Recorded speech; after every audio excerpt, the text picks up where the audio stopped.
ನಿಜ ಹೇಳಬೇಕೆಂದರೆ ಆ ಡೇರೆ ಬ್ಲ್ಯಾಕ್ ಲಾರೆನ್ಸ್ಗೆ ಸೇರಿದ್ದು.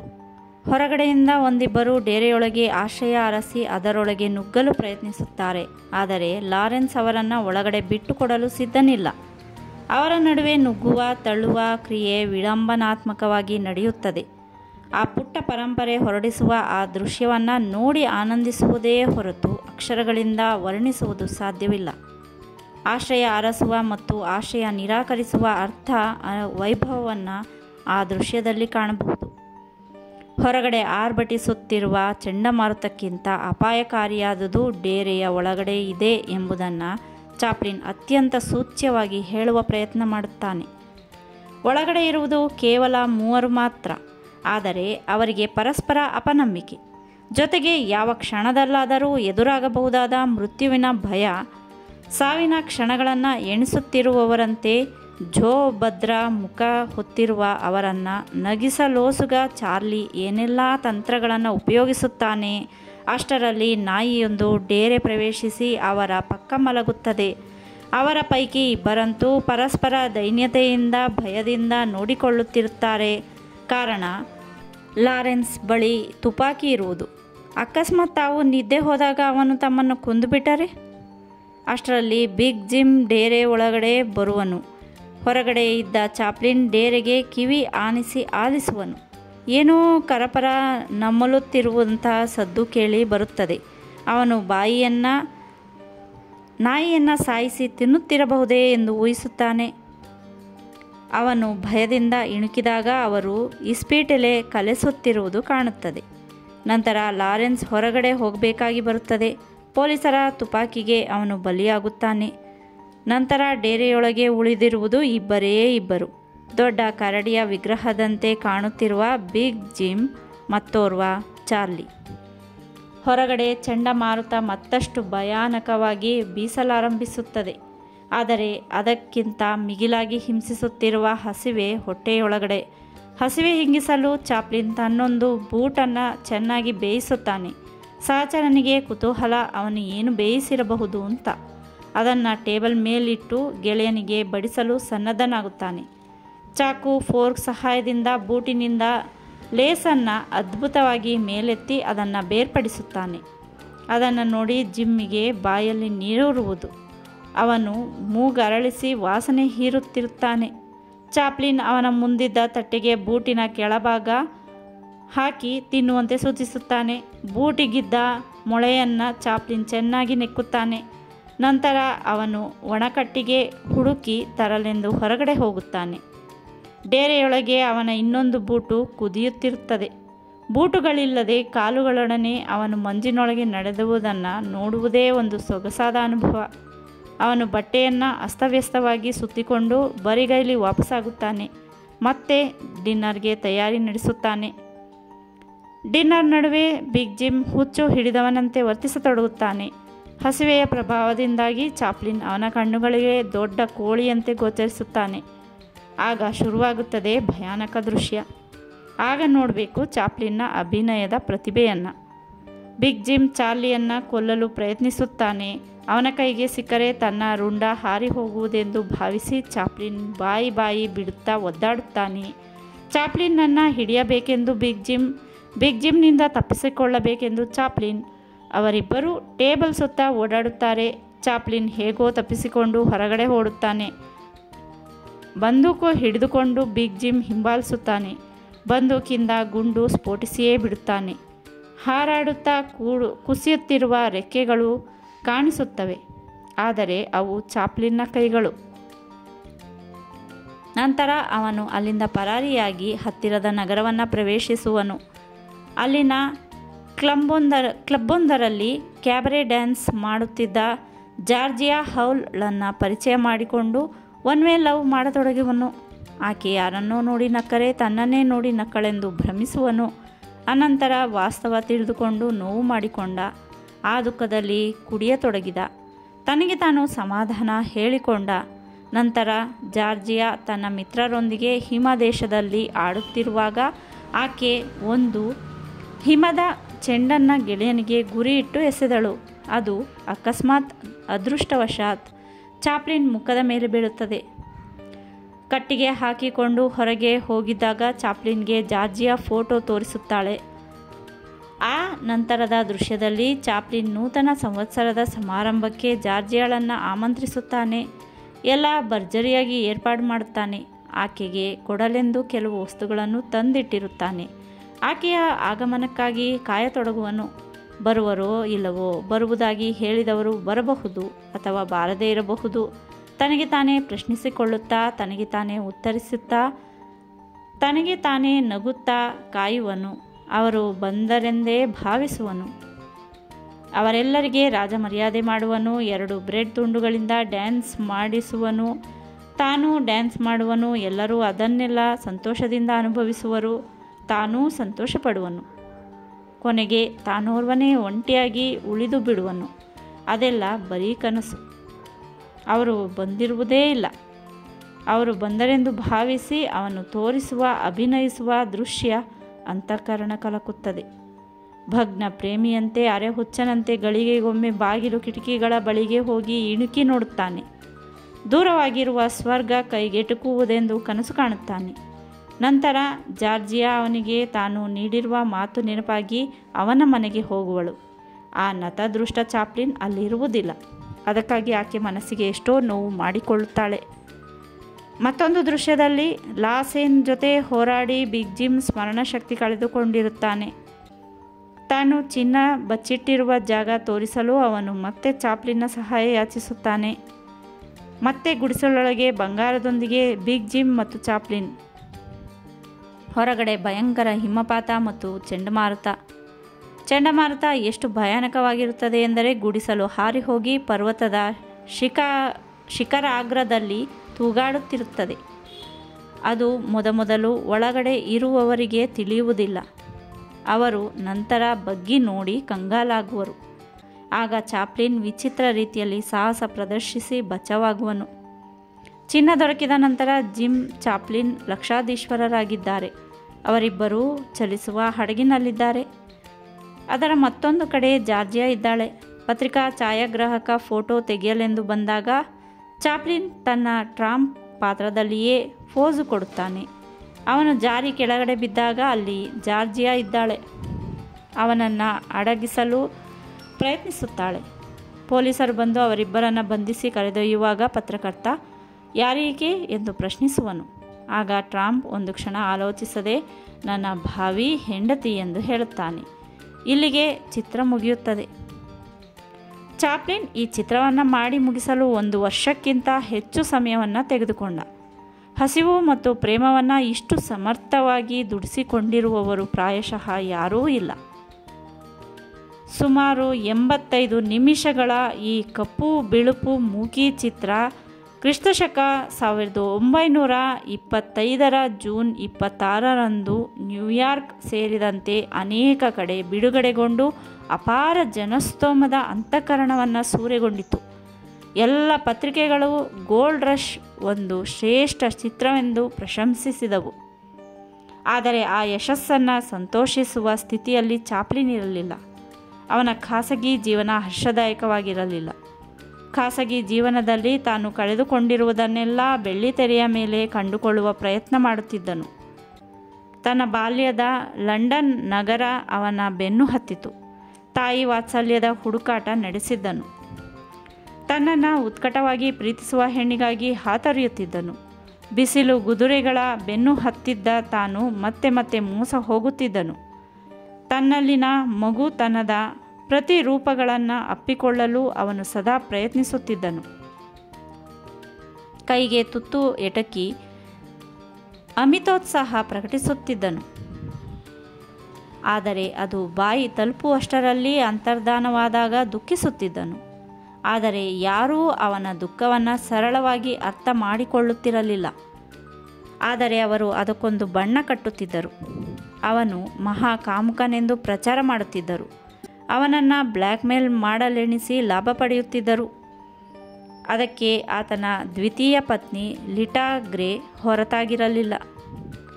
ಅಷ್ಟೊತ್ತಿಗಾಗಲೇ 2 ಗಂಡು ಮಕ್ಕಳ ತಾಯಿಯಾಗಿದ್ದ ಲಿಟಾ ಗ್ರೇ ತನ್ನ ತಾಯಿ ಆಕೆಯ ತಾಯಿಯೂ ಸಹ ಈ ಮೊದಲ ಚಾಪ್ಲಿನ್ನ ಚಿತ್ರಗಳಲ್ಲಿ ಪಾತ್ರ ನಿರ್ವಹಿಸಿದ್ದಳು. ತಾಯಿಯೊಡಗೂಡಿ ತನ್ನ ಪತಿ ಚಾಪ್ಲಿನ್ ವಿರುದ್ಧ ಮಸಲತ್ತು ಆರಂಭಿಸಿದ್ದಳು. ಪ್ರಸಿದ್ಧರ ಖಾಸಗಿ ಜೀವನವನ್ನೇ ಮೂಲ ಬಂಡವಾಳವನ್ನಾಗಿರಿಸಿಕೊಂಡು ಬೇಳೆ ಬೇಯಿಸಿಕೊಳ್ಳುತ್ತಿದ್ದ ಪತ್ರಿಕೆಗಳಿಗೆ ಬೇಕಾಗಿದ್ದು ಅದೇ ತಾನೇ. ಚಾಪ್ಲಿನ್ನ ಸಾಧನೆ ಮೇಲೆ, ಭವಿಷ್ಯದ ಮೇಲೆ ಬರೆ ಎಳೆಯುವಂಥ ಸುದ್ದಿಗಳನ್ನು ಅವು ನಿರ್ವಿರಾಮವಾಗಿ ಪ್ರಕಟಿಸತೊಡಗಿದ್ದವು. ತನ್ನಿಬ್ಬರು ಗಂಡು ಮಕ್ಕಳನ್ನು ತುಂಬ ಪ್ರೀತಿಸುತ್ತಿದ್ದ ಚಾಪ್ಲಿನ್ ತನ್ನ ಪತ್ನಿಯೊಂದಿಗೆ ಹೊಂದಿಕೊಂಡು ಹೋಗುವ ಎಲ್ಲ ಪ್ರಯತ್ನ ಮಾಡುತ್ತಿದ್ದನು. ಆದರೆ ಆಕೆಗೆ ಮಾತ್ರ ಗಂಡನ ಬಗ್ಗೆ ತಿಲಮಾತ್ರ ಗೌರವವಿರಲಿಲ್ಲ. ಲಿಟಾ ಗ್ರೇ ತನ್ನ ತಾಯಿ ಜೊತೆ ಸೇರಿಕೊಂಡು ಚಾಪ್ಲಿನ್ನ ಮನೆಯಿಂದ ದೂರ ಸರಿದು ಸಾರ್ವಜನಿಕ ಗಮನವನ್ನು ತನ್ನತ್ತ ಸೆಳೆಯಲು ಪ್ರಯತ್ನಿಸಿದಳು. ಆಕೆ ತನ್ನೊಂದಿಗೆ 1 ವರ್ಷದ ಮಗ ಸಿಡ್ನಿ ಎರ್ಲ್ ಮತ್ತು 2 ವರ್ಷದ ಮಗ ಚಾರ್ಲಸ್ ಸ್ಪೆನ್ಸರನ್ನು ಒಯ್ದಳು. ಹೋದ ನಂತರ ಆಕೆ ಕೈಕಟ್ಟಿ ಕೂರಲಿಲ್ಲ. ವಕೀಲರೊಬ್ಬರೊಂದಿಗೆ ಚರ್ಚೆ ನಡೆಸಿ ತನ್ನ ಜೀವನ ನಿರ್ವಹಣೆಗೆ $6 ಲಕ್ಷ ಮತ್ತು ಪ್ರತಿಯೊಬ್ಬ ಮಗನ ಪೋಷಣಾ ವೆಚ್ಚಕ್ಕೆಂದು $1 ಲಕ್ಷ ಹಣವನ್ನು ಚಾಪ್ಲಿನ್ನಿಂದ ವಸೂಲಿ ಮಾಡಲು ಬಯಸಿ 52 ಪುಟದ ವಿವಾಹ ವಿಚ್ಛೇದನ ಅರ್ಜಿಯನ್ನು ಸಿದ್ಧಪಡಿಸಿ ಹಾಲಿವುಡ್ನ ಕೋರ್ಟಿನಲ್ಲಿ ದಾವೆ ಹೂಡಿದಳು. ಆಕೆ ಅದರಲ್ಲಿ ಇಲ್ಲಸಲ್ಲದ ಆಪಾದನೆಗಳನ್ನು ಚಾಪ್ಲಿನ್ ಮೇಲೆ ಹೊರಸಿದ್ದಳು. ಅದರ ಪ್ರತಿಗಳನ್ನು ಎಲ್ಲ ಪತ್ರಿಕೆಗಳಿಗೆ ಬಿಡುಗಡೆ ಮಾಡಿದಳು. ಗುರುತರ ಆಪಾದನೆಗಳಿಗೆ ಗುರಿಯಾಗಿದ್ದ ಅರ್ಬುಕಲ್ ಮತ್ತು ವಿಲಿಯಂ ಡೆಸ್ಮಂಡ್ ಟೇಲರ್ ಕೊಲೆಯೊಂದಿಗೆ ಸಮೀಕರಿಸಿ ಪತ್ರಿಕೆಗಳು ವರದಿ ಮಾಡಿದವು. ಇಡೀ ಅಮೆರಿಕ ಜನತೆ ವಿವಾದಾಸ್ಪದ ಚಾಪ್ಲಿನ್ ಕುರಿತು ಮಾತಾಡಿಕೊಳ್ಳಲಾರಂಭಿಸಿತು. ಇದರಿಂದ ಮಾರುಕಟ್ಟೆಯ ಮೌಲ್ಯ ಹೆಚ್ಚಿಸಿಕೊಳ್ಳಬೇಕೆಂದೋ ಅದೇ ಮಾರುಕಟ್ಟೆಯಲ್ಲಿ ಚಾಪ್ಲಿನ್ನನ್ನು ಅಪಮೌಲ್ಯಗೊಳಿಸಬೇಕೆಂದೋ ಲಿಟಾ ಗ್ರೇ ವಿವಾಹ ವಿಚ್ಛೇದನ ಅರ್ಜಿಯ 52 ಪುಟಗಳನ್ನು ಕಿರು ಪುಸ್ತಕದ ರೂಪದಲ್ಲಿ ಮಾರಾಟಕ್ಕೆ ಬಿಡುಗಡೆ ಮಾಡಿದಳು. 25 ಸೆಂಟ್ಸ್ಗೆ ಒಂದರಂತೆ ಅವು ಬಿಸಿ ಬಿಸಿ ದೋಸೆಯಂತೆ ಮಾರಾಟವಾದವು. ಈ ಕೃತ್ಯದಿಂದ ಅಪಾರ ಹಣ ಗಳಿಸಿದ ಲಿಟಾ ಗ್ರೇ ಚಾಪ್ಲಿನ್ ಚಿತ್ರಗಳು ಪ್ರದರ್ಶನಗೊಳ್ಳದಂತೆ ತಡೆಯಾಜ್ಞೆ ತರುವ ಪ್ರಯತ್ನವನ್ನು ಮಾಡಿದಳು. ಅವನ ಚಿತ್ರಗಳನ್ನು ಬಹಿಷ್ಕರಿಸಿ ಎಂದು ಕರೆ ನೀಡಲು ಆಕೆ ಹೇಸಲಿಲ್ಲ. ತಾಯಿಯ ಎದೆಹಾಲೆ ನಂಜಾಗಿ ಕೊಲುವೆಡೆ. ಚಾಪ್ಲಿನ್ ತನ್ನ ಹೆಂಡತಿಯ ಅನುಚಿತ ಮತ್ತು ಅಮಾನವೀಯ ವರ್ತನೆಯಿಂದ ಅಲ್ಲಾಡಿ ಹೋದ. ಬೇಲಿಯ ಮೇಲೆ ಒಣಹಾಕಿದ ಸೂಕ್ಷ್ಮ ಎಳೆಯ ಪಂಚೆಯನ್ನು ಜೋಪಾನವಾಗಿ ಬಿಡಿಸಿಕೊಳ್ಳುವ ಜಾಣ್ಮೆ ಜೊತೆಗೆ ಅತುಲ ಆತ್ಮವಿಶ್ವಾಸವಿದ್ದ ಚಾಪ್ಲಿನ್ ಸದಾ ತನಗೇನು ಸಂಭವಿಸಿಲ್ಲವೆಂಬಂತೆ ನಡೆದುಕೊಳ್ಳುತ್ತಿದ್ದ. ದಿ ಬ್ಯಾಟಲ್ಶಿಪ್ ಪೊಟೆಂಕಿನ್ ಅನ್ನು ನಿರ್ದೇಶಿಸಿದ ರಷ್ಯಾದ ಸೆರ್ಗಯಿ ಮುಂತಾದವರೊಡನೆ ಹಾಲಿವುಡ್ಗೆ ಆಗಮಿಸಿದ ಚಾಪ್ಲಿನ್ನ ಆಪ್ತವಲಯ ಸೇರಿದ. ದಿ ಬ್ಯಾಟಲ್ಶಿಪ್ ಪೊಟೆಂಕಿನ್ ಚಿತ್ರ ನೋಡಿ ಚಾಪ್ಲಿನ್ ಅವನ ಕಟ್ಟ ಅಭಿಮಾನಿಯಾಗಿ ಬಿಟ್ಟಿದ್ದ. ಅದೇ ಸಮಯದಲ್ಲಿ ಹಿಟ್ಲರ್ ಚಿಗುರ ತೊಡಗಿದ್ದ ಜರ್ಮನಿಯಲ್ಲಿ ಇರಲಿಕ್ಕಾಗದೆ ಪ್ರಸಿದ್ಧ ವಿಜ್ಞಾನಿ ಐನ್ಸ್ಟೈನ್ ಸ್ಟುಡಿಯೋದ ಕಾರ್ಲ್ ಲೆಮನ್ ಚಾಪ್ಲಿನ್ನನ್ನು ಫೋನ್ ಮೂಲಕ ಸಂಪರ್ಕಿಸಿ ಪ್ರೊಫೆಸರ್ ಐನ್ಸ್ಟೈನ್ ಕಾಣಲಿಚ್ಛಿಸಿರುವುದಾಗಿ ತಿಳಿಸಿದ. ಕೂಡಲೇ ಚಾಪ್ಲಿನ್ ಯೂನಿವರ್ಸಲ್ ಸ್ಟುಡಿಯೋಕ್ಕೆ ಹೋಗಿ ಪ್ರೊಫೆಸರಿಗೆಂದೇ ಏರ್ಪಡಿಸಿದ್ದ ಔತಣಕೂಟದಲ್ಲಿ ಭಾಗವಹಿಸಿ ಅವರನ್ನು ಪರಿಚಯ ಮಾಡಿಕೊಂಡ. ಶ್ರೀಮತಿ ಐನ್ಸ್ಟೈನ್ ಚಾಪ್ಲಿನ್ನನ್ನು ಬರ್ಲಿನ್ಗೆ ಆಮಂತ್ರಿಸಿದಳು. ಬರ್ಲಿನ್ನಲ್ಲಿ ತಮ್ಮದೆಂದು ಹೇಳಿಕೊಳ್ಳುವಂಥ ಬಂಗಲೆ ಇಲ್ಲವೆಂದೂ ರಾಕ್ ಫೆಲ್ಲರ್ ಫೌಂಡೇಶನ್ ಕೊಡಬೇಕೆಂದಿದ್ದ $10,000 ಸಹಾಯವನ್ನು ಪ್ರೊಫೆಸರ್ ನಿರಾಕರಿಸಿ ಸರಳವಾಗಿ ಉಳಿಯ ಬಯಸಿದರೆಂದೂ ಹೇಳಿದಳು. ಕೆಲವೇ ತಾಸುಗಳಲ್ಲಿ ಐನ್ಸ್ಟೈನ್ ದಂಪತಿಗಳು ಚಾಪ್ಲಿನ್ಗೆ ಹೆಚ್ಚು ಆತ್ಮೀಯರಾದರು. ಚಾಪ್ಲಿನ್ ಕೂಡ ಅಷ್ಟೇ. ಅಂಥವರ ಬದುಕಿನ ಬಗ್ಗೆ ಶ್ರದ್ಧೆ ತೋರಿಸುತ್ತಿದ್ದ. ಗೋಲ್ಡ್ ರಶ್ ಬಿಡುಗಡೆಗೊಂಡ ನಂತರ ಆತನಿಗೆ ತನ್ನ ಮುಂದಿನ ಚಿತ್ರದ ರೂಪುರೇಷೆಗಳನ್ನು ತಯಾರಿಸಲಾಗಲಿಲ್ಲ. ಎಷ್ಟು ಯೋಚಿಸಿದರೂ ಹೊಸ ಕಥೆಯ ವಸ್ತು ಹೊಳೆಯಲಿಲ್ಲ. ಮನುಷ್ಯರು ಕಾಡು ಮೃಗಗಳಂತೆ ಗೋಚರಿಸುತ್ತಿದ್ದರು. ತಾವು ಅವುಗಳ ನಡುವೆ ಬದುಕುತ್ತಿರುವಂತೆ ಭಾಸವಾಗುತ್ತಿತ್ತು. ಬಾಲ್ಯದಲ್ಲಿ ಕ್ರೂರ ಮೃಗಗಳನ್ನು ಹತ್ತಿರದಿಂದ ನೋಡಲು ಹಾತೊರೆಯುತ್ತಿದ್ದ ತಾನು ತನ್ನ ಪ್ರೌಢ ವಯಸ್ಸಿನಲ್ಲಿ ಲಿಟಾ ಗ್ರೇಯಂಥ ಸುಂದರ ಹೆಣ್ಣಿಗೆ ಹೆದರಬೇಕಾಗಿ ಬಂದದ್ದು ದುರ್ದೈವದ ಸಂಗತಿ. ತಾನು 5-6 ಮಂದಿ ಹೆಂಗಸರೊಂದಿಗೆ ಅಕ್ರಮ ಸಂಬಂಧವಿರಿಸಿಕೊಂಡಿರುವುದಾಗಿ ಅಪಪ್ರಚಾರ ಮಾಡುತ್ತಿರುವ ಆಕೆ ಯಾವುದೇ ಕಾಡು ಮೃಗಕ್ಕಿಂತ ಅಪಾಯಕಾರಿ ಎಂದುಕೊಂಡು ತನ್ನಿಬ್ಬರು ಮಕ್ಕಳನ್ನು ಆಕೆಯಿಂದ ಬಿಡಿಸಿಕೊಳ್ಳಲು ಚಾಪ್ಲಿನ್ ಅಹರ್ನಿಶ ಶ್ರಮಿಸುತ್ತಿದ್ದ. ಆದರೆ ಕಾನೂನು ವ್ಯವಸ್ಥೆ ಅವನಿಗೆ ಸಹಾಯಕವಾಗಿರಲಿಲ್ಲ. ಇಂಥ ಮಾನಸಿಕ ಗೊಂದಲದಲ್ಲಿದ್ದ ಅವನು ಕಾಡು ಮೃಗಗಳ ನಡುವೆ ಬದುಕುವ, ಎದೆಯೊಳಗೆ ದುಃಖದ ಕಡಲನ್ನು ಬಚ್ಚಿಟ್ಟುಕೊಂಡರೂ ಜನರನ್ನು ನಗಿಸುವ, ಹಗ್ಗದ ಮೇಲೆ ನಡೆಯುವ, ಲಾಗ ಹಾಕುವ ವ್ಯಕ್ತಿ ಕುರಿತು ಚಿತ್ರವನ್ನು ತಯಾರಿಸಬೇಕೆಂದು ನಿರ್ಧರಿಸಿದ. ಅದು ಕತೆ ಮತ್ತು ಕಾಲದ ಚೌಕಟ್ಟು ಮೀರಿದ್ದು. ಪ್ರತಿಯೊಬ್ಬ ಮನುಷ್ಯನ ಪಂಚೇಂದ್ರಿಯಗಳಿಗೆ ಗ್ರಾಹ್ಯವಾಗುವಂಥದ್ದು. ಪ್ರತಿಯೊಬ್ಬ ಮನುಷ್ಯ ತಾನು ಬದುಕುತ್ತಿರುವ ಸಮಾಜದ ಸರ್ಕಸ್ ಅಖಾಡದಲ್ಲಿ ನಗಿಸುತ್ತಲೇ ಒಂಟಿಯಾಗಿ ಉಳಿದು ಅಳುತ್ತಿರುವ ಪಾತ್ರ. ಸಮಾಜ ಕುರಿತು, ಮನುಷ್ಯನ ಕುರಿತು ತತ್ವಜ್ಞಾನಿಯಂತೆ ಆಲೋಚಿಸುತ್ತಿದ್ದ ಚಾಪ್ಲಿನ್ ಬಾಲ್ಯದಲ್ಲಿ ಸರ್ಕಸ್ ಕೆಲಸ ಮಾಡಬೇಕೆಂದು ಬಯಸಿದ್ದ. ಅದಕ್ಕಾಗಿ ಪ್ರಯತ್ನಿಸಿದ್ದ. ಕೆಲಕಾಲ ಡೊಂಬರರೊಂದಿಗೆ ಸೇರಿಕೊಂಡು ತಿರುಗಾಡಿದ್ದ. ಆ ಅನುಭವಗಳೊಂದಿಗೆ ಸಮಕಾಲೀನ ಅನುಭವಗಳನ್ನು ಸಮೀಕರಿಸಿ ಅವನು ದಿ ಸರ್ಕಸ್ ಎಂಬ ಚಿತ್ರವನ್ನು ಚಿತ್ರೀಕರಿಸಲು ಎಲ್ಲ ಏರ್ಪಾಡುಗಳನ್ನು ಮಾಡಿಕೊಂಡ. ಅದರಲ್ಲಿನ ಪ್ರಮುಖ ಪಾತ್ರಕ್ಕೆ ಮಿರ್ನಾ ಕೆನಡಿ ಎಂಬ ತರುಣಿಯನ್ನು ಆಯ್ಕೆ ಮಾಡಿದ. 1926 ಡಿಸೆಂಬರ್ ತಿಂಗಳಲ್ಲಿ ದಿ ಸರ್ಕಸ್ ಚಿತ್ರದ ಚಿತ್ರೀಕರಣ ಆರಂಭಿಸಿದ. ಆದರೆ ಲಿಟಾ ಅದು ಮುಂದುವರಿಯದಂತೆ ಕೋರ್ಟ್ನಿಂದ ಕಾನೂನಿನ ಕಲ್ಲುಗಳನ್ನು ಒಂದೊಂದಾಗಿ ಎಸೆಯತೊಡಗಿದಳು. ಆ ಒಂದೊಂದು ಕಲ್ಲನ್ನು ತೆಗೆದಿರಿಸಿ ಚಿತ್ರೀಕರಣ ಮುಂದುವರಿಸಿದ. ಅವನು ಅದಕ್ಕೆಂದೇ ಭರ್ಜರಿ ಸೆಟ್ಟಿಂಗ್ಸ್ ಹಾಕಿಸಿದ್ದ. ಹುಲಿ, ಸಿಂಹ ಮೊದಲಾದ ಕ್ರೂರ ಮೃಗಗಳನ್ನು ತರಿಸಿದ್ದ. ಅಲ್ಲದೆ ಅತ್ಯುತ್ತಮ ಸರ್ಕಸ್ ಕಲಾವಿದರನ್ನೂ ಸಹ ಕರೆಸಿದ್ದ. ಯಾವುದೇ ಲಿಖಿತ ಚಿತ್ರಕಥೆಯ ನೆರವಿಲ್ಲದೆ ಚಿತ್ರೀಕರಣ ಮುಂದುವರಿಸಿದ. ಜೊತೆಗೆ ಕೋರ್ಟ್ನಲ್ಲಿ ಲಿಟಾ ಗ್ರೇ ಹೂಡಿದ್ದ ಕಟ್ಲೆ ವಿರುದ್ಧ ಹೋರಾಟವನ್ನೂ ಸಹ ಮುಂದುವರೆಸಿದ.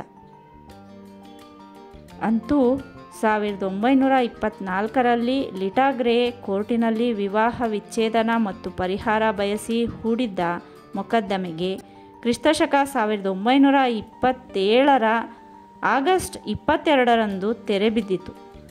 ಚಾಪ್ಲಿನ್ ತನ್ನ ವಿಚ್ಛೇದಿತ ಪತ್ನಿಯ ಜೀವನ ನಿರ್ವಹಣಾ ವೆಚ್ಚಕ್ಕೆಂದು $6 ಲಕ್ಷ ಮತ್ತು 1-2 ವರ್ಷ ವಯಸ್ಸಿನ ಮಕ್ಕಳಿಬ್ಬರ ಪಾಲನೆ ಪೋಷಣೆಗೆ ತಲಾ $1 ಲಕ್ಷ ಹಣವನ್ನು ಸಂದಾಯ ಮಾಡಬೇಕೆಂದು, ಮಕ್ಕಳು ಯುಕ್ತ ವಯಸ್ಸಿಗೆ ಬರುವವರೆಗೆ ತಾಯಿಯ ಬಳಿಯೇ ಇರಬೇಕೆಂದು ನ್ಯಾಯಾಲಯ ತೀರ್ಪು ನೀಡಿತು.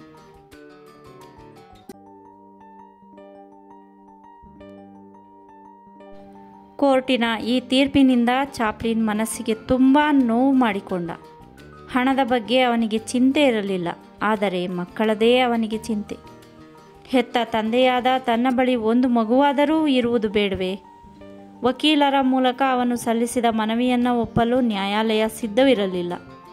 ಶಿಶುಪ್ರಾಯದ ಮಕ್ಕಳನ್ನು ಹೆತ್ತ ತಾಯಿಯಿಂದ ದೂರ ಮಾಡುವುದು ಸರಿಯಲ್ಲವೆಂದು ಅದು ಅಭಿಪ್ರಾಯಪಟ್ಟಿತು.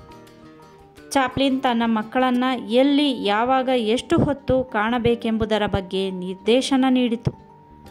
ಅವನು ಅಷ್ಟಕ್ಕೇ ತೃಪ್ತಿ ಪಡಬೇಕಾಯಿತು. ಅಂತೂ ಇಂತೂ ಲಿಟಾ ಗ್ರೇ ಎಂಬ ತಲೆನೋವಿನಿಂದ ಅಧಿಕೃತವಾಗಿ ಬಿಡುಗಡೆ ಹೊಂದಿದ ಚಾಪ್ಲಿನ್ ದಿ ಸರ್ಕಸ್ ಚಿತ್ರವನ್ನು ನಿರಾತಂಕವಾಗಿ ಮುಂದುವರೆಸಿದ. ತಾನು ತನ್ನ ಹಿಂದಿನ ಚಿತ್ರಗಳಿಗಿಂತ ಭಿನ್ನ ರೀತಿಯಲ್ಲಿ ಸರ್ಕಸ್ನಲ್ಲಿ ಕಾಣಿಸಿಕೊಂಡ. ಚಾಪ್ಲಿನ್ ಕಥೆಯೊಳಗೆ ಪ್ರವೇಶಿಸುವುದೇ ಅರ್ಥಪೂರ್ಣ. ಬೆಂಬತ್ತಿರುವ ಪೊಲೀಸರ ಕೈಗೆ ಸಿಕ್ಕಬಾರದೆಂದೇ ನಡೆಯುತ್ತಿದ್ದ ಸರ್ಕಸ್ ಡೇರೆಯೊಳಗೆ ಇದ್ದಕ್ಕಿದ್ದಂತೆ ತೂರಿಕೊಂಡು ಬಿಡುವ ಅವನು ಅತಿ ಸಾಹಸದ ಟೈಟ್ ರೋಪ್ ವಾಕಿಂಗ್ ಮಾಡುತ್ತಾ ಎಲ್ಲರನ್ನೂ ದಿಗ್ಭ್ರಾಂತಗೊಳಿಸುತ್ತಾನೆ. ಮುಂದೆ ಸರ್ಕಸ್ ಕಲಾವಿದರ ಪೈಕಿ ತಾನೂ ಒಬ್ಬನಾಗುತ್ತಾನೆ. ಅವರ ಮಕ್ಕಳನ್ನು ಅಕ್ಕರೆಯಿಂದ ಪ್ರೀತಿಸುತ್ತಾನೆ. ಸರ್ಕಸ್ನ ನೃತ್ಯ ಕಲಾವಿದೆಯೋರ್ವಳನ್ನು ಒಳಗೊಳಗೆ ಪ್ರೀತಿಸತೊಡಗುತ್ತಾನೆ. ಆದರೆ ನಗೆಯ ಸಾಧನವಾದ ಚಾರ್ಲಿಯನ್ನು ಯಾರು ತಾನೇ ಪ್ರೀತಿಸುವುದು ಸಾಧ್ಯ? ಮುಂದೆ ದುಃಖವನ್ನು ಅದುಮಿಟ್ಟುಕೊಂಡು ನರ್ತಕಿಯನ್ನು ಆಕೆ ಪ್ರೀತಿಸಿದ ವ್ಯಕ್ತಿಯೊಂದಿಗೆ ತಾನೇ ಖುದ್ದು ನಿಂತು ಮದುವೆ ಮಾಡುತ್ತಾನೆ. ಮುಂದೆ ಕೆಲವೇ ದಿನಗಳಲ್ಲಿ ಸರ್ಕಸ್ ಕಂಪನಿ ಜಾಗ ಖಾಲಿ ಮಾಡಿ ಬೇರೆ ಊರಿಗೆ ಹೊರಡುತ್ತದೆ. ಮತ್ತೆ ಚಾರ್ಲಿ ಒಂಟಿಯಾಗಿ ಭಗ್ನ ಪ್ರೇಮಿಯಾಗಿ ಉಳಿಯುತ್ತಾನೆ. ದಿ ಸರ್ಕಸ್ ಚಿತ್ರದ ಶೂಟಿಂಗ್ 1926ರ ಡಿಸೆಂಬರ್ನಲ್ಲಿ ಶುರುವಾಗಿ 1927 ಅಕ್ಟೋಬರ್ ತಿಂಗಳಲ್ಲಿ ಮುಗಿಯಿತು. ದಿ ಸರ್ಕಸನ್ನು ಅವನು ಚಿತ್ರೀಕರಿಸಿದ್ದು 2,11,000 ಅಡಿಗಳಷ್ಟು. ಕೆಲವು ಶಾಟ್ಗಳಿಗೆ ಅವನು 100 ಟೇಕ್ಗಳನ್ನು ತೆಗೆದುಕೊಂಡಿದ್ದು ಉಂಟು. ಹಗಲಿರುಳು ಕೂತು ಅವನು 6,500 ಅಡಿಗಳಿಗೆ ಚಿತ್ರವನ್ನು ಸಂಕಲಿಸಿದ. ಚಾಪ್ಲಿನ್ ತನ್ನ ವೈಯಕ್ತಿಕ ನೋವುಗಳ ನಡುವೆ 108 ಅಪವಾದಗಳ ನಡುವೆ ಅಪಾರ ಶ್ರಮ ಮತ್ತು ತಾಳ್ಮೆಯಿಂದ ಸಿದ್ಧಪಡಿಸಿದ ದಿ ಸರ್ಕಸ್ ಕ್ರಿಸ್ತಶಕ 1928 ಜನವರಿ 27 ಕ್ಯಾಲಿಫೋರ್ನಿಯಾದ ಚೈನೀಸ್ ಚಿತ್ರಮಂದಿರದಲ್ಲಿ ಬೆಳಕು ಕಂಡಿತು.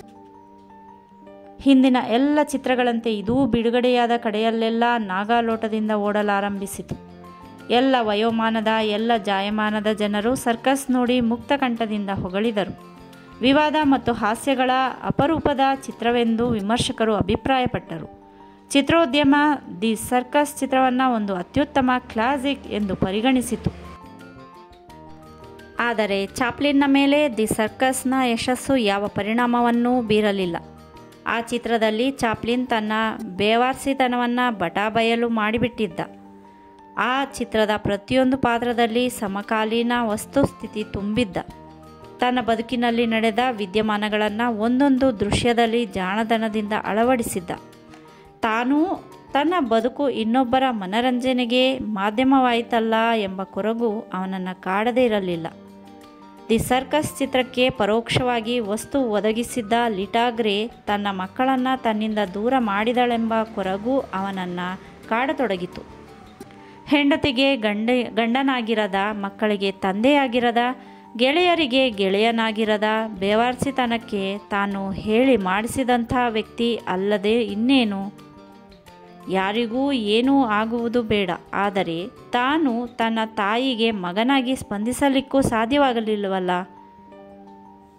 ಲಿಟಾಗ್ರೆ ತನ್ನ ಮಾನವನ್ನು ಬಜಾರಲ್ಲಿ ನಿಂತು ಹರಾಜು ಹಾಕುತ್ತಿದ್ದಾಗ ಅದನ್ನು ಕೇಳಿಸಿಕೊಂಡ ತಾಯಿಗೆ ಹೇಗಾಗಿರಬೇಡ. ಕೋಟಿ ಕೋಟಿ ಜನರನ್ನು ನಗಿಸುವ ತನ್ನ ಮಗ ಚಾಪ್ಲಿನ್ನನ್ನು ಹೆಂಡತಿ ಸಹಜ ಪ್ರೀತಿಯಿಂದ, ತಾಯಿ ಸಹಜ ಮಮತೆಯಿಂದ ನೋಡಿಕೊಳ್ಳುವ ಹೆಣ್ಣುಗಳಿಲ್ಲವೇ ಈ ಜಗತ್ತಿನಲ್ಲಿ? ತಾಯಿ ಹನ್ನಾಳಿಗೆ ಎಷ್ಟು ಸುಖ ಸೌಲಭ್ಯವಿದ್ದೇನು ಸಾರ್ಥಕ? ಮಗ ಸೊಸೆಯರಿಬ್ಬರೂ ಕುಲುಕುಲು ನಗುತ್ತಾ ಸಂಸಾರ ನಡೆಸುವುದನ್ನು ಕಣ್ಣಾರೆ ನೋಡುವ ಆಸೆಗಾಗಿಯೇ ಪ್ರತಿಯೋರ್ವ ವೃದ್ಧೆ ಬದುಕಲು ಬಯಸುವುದು. ಮೊಮ್ಮಕ್ಕಳೊಂದಿಗೆ ಆಡುತ್ತಾ, ಅವರಿಗೆ ಮಾತು ಕಲಿಸುತ್ತಾ, ಅವರ ತೊದಲ ನುಡಿ ಕೇಳುತ್ತಾ, ಅವರ ಪುಟ್ಟ ಕಾಲುಗಳಿಂದ ಒದೆಸಿಕೊಳ್ಳುತ್ತಾ ವೃದ್ಧಾಪ್ಯದ ಕ್ಷಣಗಳನ್ನು ಕಳೆಯಲಿಕ್ಕೆಂದೇ ಪ್ರತಿಯೊಬ್ಬ ವ್ಯಕ್ತಿ ವೃದ್ಧರಾಗಲು ಬಯಸುವುದು. ಆದರೆ ಅದಾವುದನ್ನೂ ಅನುಭವಿಸಲಾಗಲಿಲ್ಲ ತನ್ನ ತಾಯಿಗೆ. ಕಂಡಾಗಲೆಲ್ಲ ಮಗ ಚಾಪ್ಲಿನ್ ಕಡೆ ಹನ್ನ ಪ್ರಶ್ನಾರ್ಥಕವಾಗಿ ನೋಡುತ್ತಿದ್ದಳು. ನಿಟ್ಟುಸಿರು ಬಿಡುತ್ತಿದ್ದಳು. ಪ್ರೀತಿಯಿಂದ ಮೈದಡುವುತ್ತಿದ್ದಳು. ಏನೋ ಸಲಹೆ ನೀಡಲೆಂದು ಬಾಯಿ ತೆರೆಯುತ್ತಿದ್ದಳು. ಹೇಳಲಾಗದೆ ಬಾಯಿ ಮುಚ್ಚಿ ನೆಲ ನೋಡುತ್ತಿದ್ದಳು. ತನ್ನ ತಾಯಿ ತನ್ನನ್ನು ಹೊಡೆಯಬೇಕು, ಬಡಿಯಬೇಕು, ಬೈಯಬೇಕು, ಎಂಥ ದುರದೃಷ್ಟವಂತಿದ್ದೀಯೋ ನೀನು ಎಂದು ಜರಿಯಬೇಕು ಎಂದು ಆಕೆಯನ್ನು ಕಂಡಾಗಲೆಲ್ಲ ನಿರೀಕ್ಷಿಸುತ್ತಿದ್ದ ಚಾಪ್ಲಿನ್ ತಾಯಿಯ ಮೌನದೆದುರು ಪಾತಾಳಕ್ಕೆ ಇಳಿದು ಬಿಡುತ್ತಿದ್ದ.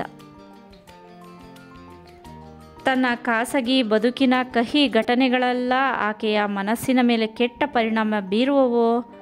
ಆಕೆಯನ್ನು ಮತ್ತೆಲ್ಲಿ ತಾನು ಮಾನಸಿಕ ಆಸ್ಪತ್ರೆಗೆ ಸೇರಿಸಬೇಕಾಗಿ ಬರುವುದೋ ಎಂದು ಪ್ರತಿ ಕ್ಷಣ ಯೋಚಿಸುತ್ತಲೇ ಚಾಪ್ಲಿನ್ ತನ್ನ 2 ಕಣ್ಣುಗಳ ಪೈಕಿ ಒಂದನ್ನು ದಿ ಸರ್ಕಸ್ ಕಡೆಗೆ, ಇನ್ನೊಂದನ್ನು ತನ್ನ ತಾಯಿಯ ಕಡೆಗೆ ಇಟ್ಟಿದ್ದ. ಪ್ರತಿಯೊಂದನ್ನು ತೆಕ್ಕೆಗೆ ತೆಗೆದುಕೊಂಡೇ ಮುಂದೆ ಸಾಗಬೇಕಿತ್ತು ತಾನು. ಚಿತ್ರೀಕರಣದಲ್ಲಿ ತಲ್ಲೀನನಾಗಿದ್ದ ಚಾಪ್ಲಿನ್ ತನ್ನ ತಾಯಿಯ ಆರೋಗ್ಯ ಹದಗೆಟ್ಟಿದೆ ಎಂಬ ಸುದ್ದಿ ಎಟುಕಿದೊಡನೆ ಓಡಿ ಪರಾಂಬರಿಸಿದ. ಪ್ರಸಿದ್ಧ ಗ್ಲೆಂಡಾನ್ ಆಸ್ಪತ್ರೆಗೆ ಸೇರಿಸಿ ತಜ್ಞ ವೈದ್ಯರಿಂದ ಚಿಕಿತ್ಸೆ ಕೊಡಿಸಿದ. ಅಮ್ಮ, ನಾನು ನಿನ್ನ ಮಗ ಚಾರ್ಲಿ ಎಂದು ಪ್ರಜ್ಞಾಹೀನ ಸ್ಥಿತಿಯಲ್ಲಿದ್ದ ತಾಯಿಯನ್ನು ಅಪ್ಪಿ ಕೂಗಿಕೊಂಡ. ಮರಣೋನ್ಮುಖಿಯಾಗಿದ್ದ ತಾಯಿ ಕಷ್ಟಪಟ್ಟು ಮಗನ ಕಡೆ ನೋಡಿದಳು. ಏನೋ ಹೇಳಲೆಂದು ತುಟಿ ಬಿಚ್ಚುವ ಪ್ರಯತ್ನ ಮಾಡಿದಳು. ಸಹಸ್ರಾರು ಮೈಲಿಗಳಷ್ಟು ದೂರದ ಯುರೋಪಿಯನ್ನಲ್ಲಿದ್ದ ಸಿಡ್ನಿಯನ್ನು ನೋಡ ಬಯಸಿದಳೋ ಏನೋ ನನ್ನ ತಾಯಿ. ಸಿಡ್ನಿಯನ್ನು ಕರೆಸಲು ಚಾಪ್ಲಿನ್ ಶತಪ್ರಯತ್ನ ಮಾಡಿದ. ಆದರೆ ಅವನ ತಾಯಿ ಶಾಶ್ವತವಾಗಿ ಕಣ್ಣು ಮುಚ್ಚಿದಳು. ಆ ಕ್ಷಣದಿಂದ ತಾನು ಶಾಶ್ವತ ಬೇವರ್ಸಿಯಾದೆ ಎಂದುಕೊಂಡ ಚಾಪ್ಲಿನ್. ಚಿಕ್ಕ ಮಗುವಿನಂತೆ ಬಿಕ್ಕಿ ಬಿಕ್ಕಿ ಅತ್ತ. ಹ್ಯಾರಿ ಕ್ರಾಕರ್ ಅವನನ್ನು ಪರಿಪರಿಯಾಗಿ ಸಂತೈಸಿದ. ಎಷ್ಟೊಂದು ದುಃಖವನ್ನು ತಾನು ಅನುಭವಿಸಿದ್ದು ದಿ ಸರ್ಕಸ್ ಚಿತ್ರ ಮಾಡುವಾಗ. ಆದ್ದರಿಂದ ದಿ ಸರ್ಕಸ್ನ ಯಶಸ್ಸು ಅವನ ಮೇಲೆ ಯಾವ ಪರಿಣಾಮವನ್ನೂ ಬೀರಲಿಲ್ಲ.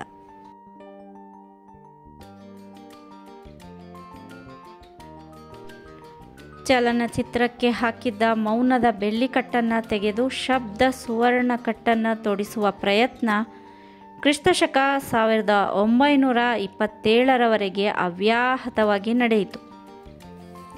ಅದೇ ಸಮಯದಲ್ಲಿ ಚಾಪ್ಲಿನ್ ತನ್ನ ಮೂಕಿ ಚಿತ್ರ ದಿ ಸರ್ಕಸ್ ಬಿಡುಗಡೆ ಮಾಡಿದ್ದ. ಅವನ ಮುಂದೆ ಟಾಕಿ ಚಿತ್ರದ ಸವಾಲು ಇತ್ತು. ಆದರೆ ಅವನ ಒಲವು ಮೌನದ ಕಡೆಗಿತ್ತು.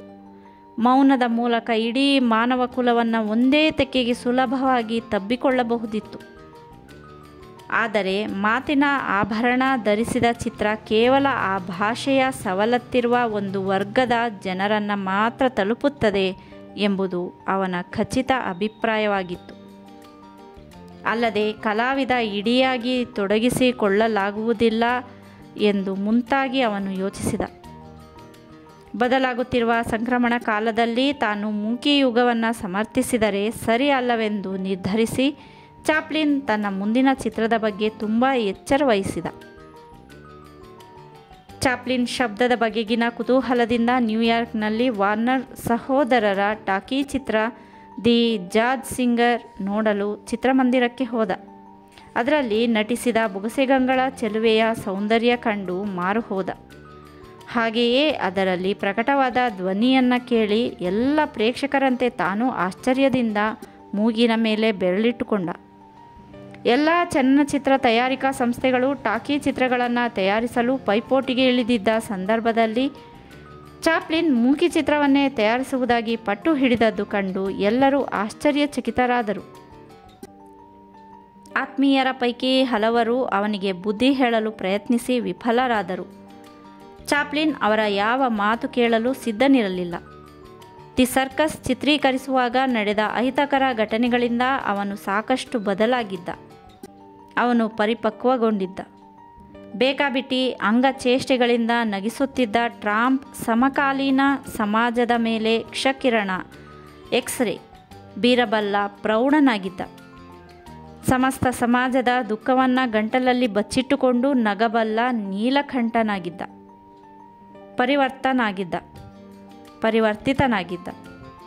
ಅವನಿಗೆ ಮಾತಿನ ಉಸಾಬರಿ ಬೇಕಾಗಿರಲಿಲ್ಲ.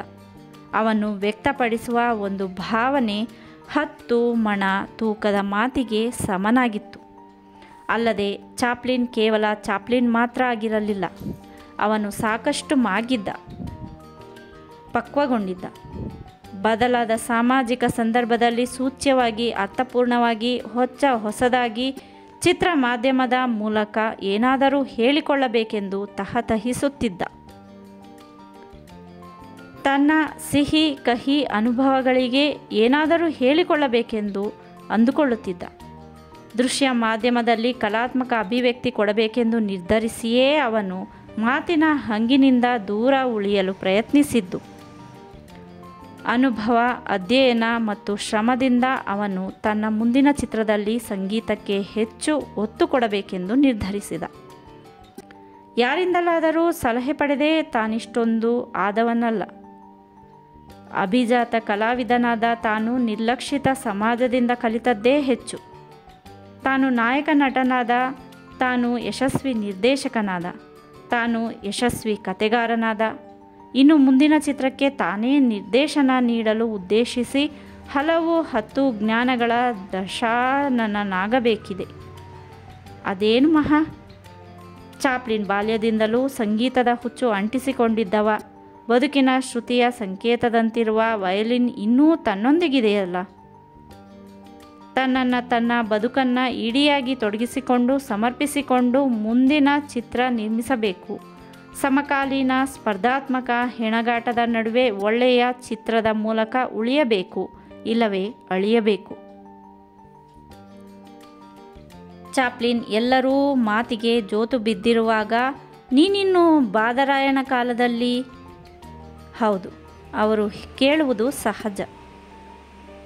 ಚಿತ್ರೋದ್ಯಮ ವಿಜ್ಞಾನಿಗಳ ಸತತ ಶ್ರಮದಿಂದಾಗಿ ಶಬ್ದ ಸಾನ್ನಿಧ್ಯ ಪಡೆದು ಧನ್ಯೋಸ್ಮಿ ಎನ್ನುತ್ತಿದೆ. ಚಾಪ್ಲಿನ್ಗೆ ಆ ಬಗ್ಗೆ ಗೌರವ ಇಲ್ಲದಿಲ್ಲ. ಚಲನಚಿತ್ರ ಶಬ್ದ ಸೌಲಭ್ಯದಿಂದ ಹೆಚ್ಚು ಶ್ರೀಮಂತಗೊಂಡಿದೆ, ಹೊಸ ಆಯಾಮ ಕಂಡುಕೊಂಡಿದೆ, ಹೊಸ ದಿಗಂತದತ್ತ ದಾಪುಗಾಲು ಹಾಕಲು ಸನ್ನದ್ಧಗೊಂಡಿದೆ. ಆದರೆ ಚಾಪ್ಲಿನ್ನ ಟ್ರಂಪ್ ಮೂಕನಲ್ವೇ? ಬರ್ಬರ ಸಮಾಜ ಅವನ ಧ್ವನಿಯನ್ನು ಅಪಹರಿಸಿದೆ, ಮಾತನ್ನು ಕಿತ್ತುಕೊಂಡಿದೆ. ಅಂಥ ಮೂಕ ಮಾತನಾಡುವುದು ಹೇಗೆ ಸಾಧ್ಯ? ಚಾಪ್ಲಿನ್ನ ಈ ತರ್ಕ ಸರಣಿ ಕೇಳಿದವರಿಗೆ ವಿಚಿತ್ರವೆನ್ನಿಸದೇ ಇರಲಿಲ್ಲ. ಅವರು ಅವನತ್ತ ವಾರೆಗಣ್ಣಿನಿಂದ ನೋಡದೇ ಇರಲಿಲ್ಲ. ಇಡೀ ಜಗತ್ತು ಚಾಪ್ಲಿನ್ ಬೆಳ್ಳಿತೆರೆಯ ಮೇಲೆ ಮಾತನಾಡುವುದನ್ನೇ ಕಾಯುತ್ತಿದೆ. ಆದರೆ ಆ ಮಹಾನುಭಾವ ತುಂಬ ವಿಚಿತ್ರ ಮನುಷ್ಯ. ಇಡೀ ಚಿತ್ರೋದ್ಯಮ ಏರಿ ಕಡೆ ಧಾವಿಸುತ್ತಿದ್ದರೆ ಇವನು ನೀರಿನತ್ತ ಧಾವಿಸುತ್ತಿದ್ದಾನೆ. ಗಾಳಿ ಬಂದ ಕಡೆ ತೂರಿಕೊಳ್ಳುವ, ಬೆಣ್ಣೆ ಇದ್ದಾಗ ಹಬ್ಬ ಮಾಡುವ ಬುದ್ಧಿ ಇವನಿಗೆ ಯಾವಾಗ ಬರುವುದೋ ಏನೋ. ಗಾಳಿ ಬೀಸುವಾಗ ತೂರಿಕೊಳ್ಳುವುದು, ಬೆಣ್ಣೆ ಇದ್ದಾಗ ಹಬ್ಬ ಮಾಡುವುದು ಅದ್ಯಾವ ಸೀಮೆ ಜಾಣತನ? ಎಲ್ಲರಿಗಿಂತ ಭಿನ್ನ ರೀತಿಯಲ್ಲಿ ಯೋಚಿಸುವುದು, ಮಾಡಿ ತೋರಿಸುವುದು ಅದೇ ನಿಜವಾದ ಚಾಪ್ಲಿನ್ತನ. ಚಾಪ್ಲಿನ್ ಹೇಳುತ್ತಾನೆ, ನನ್ನ ಚಾರ್ಲಿ ಮೂಕ, ಆದರೂ ಶಬ್ದ ಸಹಾಯವಿಲ್ಲದೆ ಮಾತಾಡಬಲ್ಲ. ನನ್ನ ಚಾರ್ಲಿ ಅಂಗವಿಕಲ, ಅಸಾಧ್ಯವಾದುದನ್ನು ಮಾಡಿ ತೋರಿಸಬಲ್ಲ. ನಟರು, ನಿರ್ಮಾಪಕರು, ಆಪ್ತೇಷ್ಟರು ಅವನಿಗೆ ಹೇಳಿ ಹೇಳಿ ಸುಸ್ತಾದರು. ಬಂಡವಾಳಗಾರರಾದ ತಾವೇ ಹಣ ಹೂಡದಿದ್ದರೆ ಅಂಥ ಬೆದರಿಕೆಗಳೇನೂ ಚಾಪ್ಲಿನ್ಗೆ ಹೊಸವಲ್ಲ. A women of Paris, the gold rush, the circus ಈ ಚಿತ್ರಗಳನ್ನು ಮಾಡುವಾಗ ಇಂಥ ಬೆದರಿಕೆಗಳ ಸಿಡಿಮದ್ದುಗಳು ಉದುರಿರಲಿಲ್ಲವೇ? ಆಗೇನಾದರೂ ಚಾಪ್ಲಿನ್ ಬಿಸಿ ಮಾಡಿಕೊಂಡಿದ್ದುಂಟೆ? ಯಾರು ಹಿಂದಕ್ಕೆ ಸರಿದರೇನು, ಯಾರು ಮುಂದಕ್ಕೆ ಸರಿದರೇನು? ತಾನು ಮಾತ್ರ ತನಗೆ ತೋಚಿದಂತೆಯೇ ಚಿತ್ರ ತಯಾರಿಸುವುದು ಎಂದು ಕಡ್ಡಿ ಮುರಿದಂತೆ ಹೇಳಿಬಿಟ್ಟ.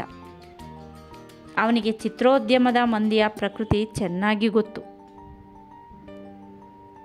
ಚಾಪ್ಲಿನ್ ತಾನೆಂಥವನೆಂದು ಪ್ರಪಂಚಕ್ಕೆ ಮನದಟ್ಟು ಮಾಡಿಕೊಟ್ಟಿದ್ದಾನೆ.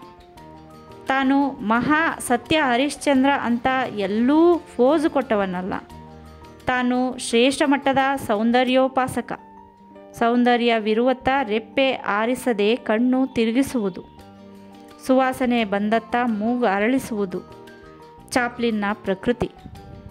ಇದನ್ನೇ ಒಂದು ದೌರ್ಬಲ್ಯವೆಂದು ತಿಳಿದು ಇದೇ ಮಂದಿ ಮಿಲ್ಡ್ರೆಡ್ಲನ್ನು ಅಷ್ಟೇ ಏಕೆ ಲಿಟಾಗ್ರೆಯಂಥ ಮಿಡಿ ನಾಗರವನ್ನು ತನ್ನ ವಿರುದ್ಧ ಎತ್ತಿಕಟ್ಟಲಿಲ್ಲವೇ?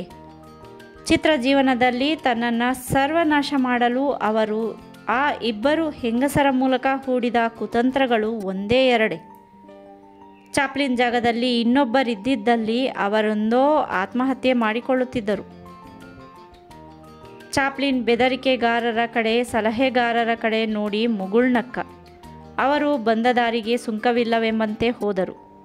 ತನ್ನಲ್ಲಿರುವ ಸರ್ವಸ್ವವನ್ನು ಧಾರೆ ಎರೆದು ಚಿತ್ರ ನಿರ್ಮಿಸಬೇಕು. ಹೊಸ ಸವಾಲನ್ನು ಸ್ವೀಕರಿಸಿದ ಚಾಪ್ಲಿನ್ ತನ್ನ ಆಲೋಚನೆಯ ಇಡೀ ಗಂಟಿಗೆ ಸಿಟಿ ಲೈಟ್ಸ್ ಎಂದು ನಾಮಕರಣ ಮಾಡಿದ. ದಾರಿಹೋಕರಿಗೆ, ಪಾದಚಾರಿಗಳಿಗೆ, ಮೋಜುಗಾರರಿಗೆ, ತಲೆಹಿಡುಕರಿಗೆ, ನತದೃಷ್ಟರಿಗೆ ഇരുಳಲ್ಲಿ ದಾರಿ ತೋರಿಸುವ, ಕೈ ಹಿಡಿದು ನಡೆಸುವ ಶಕ್ತಿ, ತಾರತಮ್ಯವಿಲ್ಲದೆ ಬೆಳಕು ನೀಡಬಲ್ಲ ಶಕ್ತಿ ಮತ್ತು ಪ್ರೀತಿ ಇರುವುದು ನಗರದ ಬೀದಿಗಳ ದೀಪಗಳಿಗೆ ಮಾತ್ರ. ನಗರವೆಂದರೆ ಅದು ತನ್ನ ಬಾಲ್ಯದ ಲಂಡನ್ ನಗರವಾಗಿರಬಹುದು, ತನ್ನ ಯೌವನದ ಲಾಸ್ ಏಂಜಲ್ಸ್ ಕ್ಯಾಲಿಫೋರ್ನಿಯಾ ಆಗಿರಬಹುದು, ತನ್ನ ಪ್ರೌಢಾವಸ್ಥೆಯ ನ್ಯೂಯಾರ್ಕ್ ಆಗಿರಬಹುದು, ತನ್ನ 38-40 ವಯಸ್ಸಿನೊಳಗೆ ನಡೆದಿರಬಹುದಾದ ನೂರಾರು ಜಾತ್ರೆಗಳಲ್ಲಿ ಭಾಗವಹಿಸಿರುವವರು ಮಾತ್ರ ನಗರ ದೀಪಗಳ ಬೆಳಕಲ್ಲಿ ಕಾಣಿಸಿಕೊಳ್ಳಬಲ್ಲರು. ಸಿಟಿ ಲೈಟ್ಸ್ ಎಂದು ಹೆಸರಿಸಿದ ಕ್ಷಣ ಅದರ ಬೆಳಕು ಅವನ ಅಂತರಂಗದ ಸಹಸ್ರ ಕೋಣೆಗಳಲ್ಲಿ ಬೆಳಕು ಚೆಲ್ಲಿತು. ಸಾವಿರಾರು ಕಥಾವಸ್ತುಗಳು ನಾನು ತಾನು ಅಂತ ಮುನ್ನುಗ್ಗಿದವು. ಹೌದು, ಅವುಗಳ ಪೈಕಿ ಕನಿಷ್ಠ 7-8 ಕಥಾವಸ್ತುಗಳನ್ನು ಒಂದು ಹಂದರದಡಿ ಸಂಲಗ್ನಗೊಳಿಸಬೇಕು. ಪರಸ್ಪರ ಕಚ್ಚಾಡುವ ಸ್ವಭಾವದ ಅವು ಪರಸ್ಪರ ಕಣ್ಣು ಮಿಟುಕಿಸಬೇಕು, ಮುಗುಳು ನಗಬೇಕು. ಚಾಪ್ಲಿನ್ನ ಮನಸ್ಸು 1000 ರೆಕ್ಕೆ ಮುಡಿದುಕೊಂಡು ಜಟಾಯು ಆಯಿತು. 4 ದಶಕಗಳ ಕಾಲವನ್ನು ಅಂಗುಲಂಗುಲ ಅಳತೆ ಮಾಡಿತು. ಯುರೋಪ್ ಮತ್ತು ಅಮೆರಿಕ ಖಂಡಗಳ ಮೇಲೆಲ್ಲ ರೆಕ್ಕೆಯ ನೆರಳು ಚೆಲ್ಲಿತು. ಶ್ರೀಮಂತರು ವಾಸಿಸುತ್ತಿರುವ ಬಡಾವಣೆಗಳ ಮತ್ತು ನಿರ್ಗತಿಕರು ವಾಸಿಸುತ್ತಿರುವ ಕೊಂಪೆಗಳ ನಡುವೆ ರಹದಾರಿಗಳನ್ನು ಸೃಷ್ಟಿಸಿತು. ಅರಿಷಡ್ ವರ್ಗಗಳನ್ನು ತಿಕ್ಕಿ ತೊಳೆದು ಉದ್ದೀಪಿಸಿತು. ಅವರ ನಡುವೆ ಒಬ್ಬ ಶ್ರೀಮಂತ ಕುಡುಕ ವಿಚಿತ್ರ ರೀತಿಯಲ್ಲಿ ಕಾಣಿಸಿಕೊಂಡ. ಹಾಗೆಯೇ ವರ್ತಮಾನ ಪ್ರಪಂಚವನ್ನರಿಯದ ಮುಗ್ಧೆ, ಚೆಲುವೆ, ಕುರುಡಿ ಆಕೆ ಹೂವು ಮಾರುತ್ತಿದ್ದರೆ ಎಷ್ಟು ಚೆನ್ನಾಗಿರುತ್ತದೆ.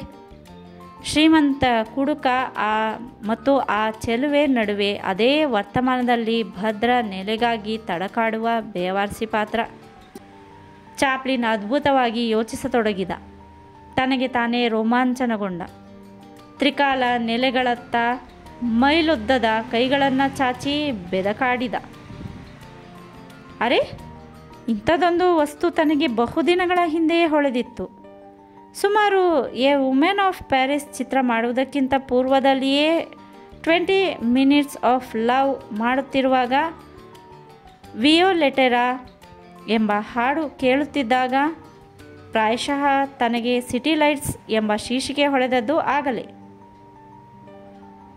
ಸರ್ಕಸ್ನಲ್ಲಿ ಗಾಯಗೊಂಡು ಕಣ್ಣು ಕಳೆದುಕೊಂಡ ಹಾಸ್ಯ ಕಲಾವಿದನಿಗೆ ವೈದ್ಯರು ಹೇಳಿದರು, ಈ ವಿಷಯವನ್ನು ನಿನ್ನ ಅಸ್ವಸ್ಥ ಮಗಳಿಗೆ ಅಪ್ಪಿತಪ್ಪಿ ಹೇಳಬೇಡ. ಆ ಮಗುವಿನ ದುರ್ಬಲ ಹೃದಯ ಒಡೆದು ಚೂರಾಗಬಹುದು. ಆ ಅಂಧ ತಂದೆಯ ಮನಸ್ಸಿನ ತೊಳಲಾಟ ಕಂಡು ಚಾಪ್ಲಿನ್ನ ಕರುಳು ಚುರುಕೆಂದಿತು. ಅದರೊಂದಿಗೆ ಅವನ ಎದೆಯಲ್ಲಿ ಕಥೆಯೂ ಮೊಳೆಯಿತು.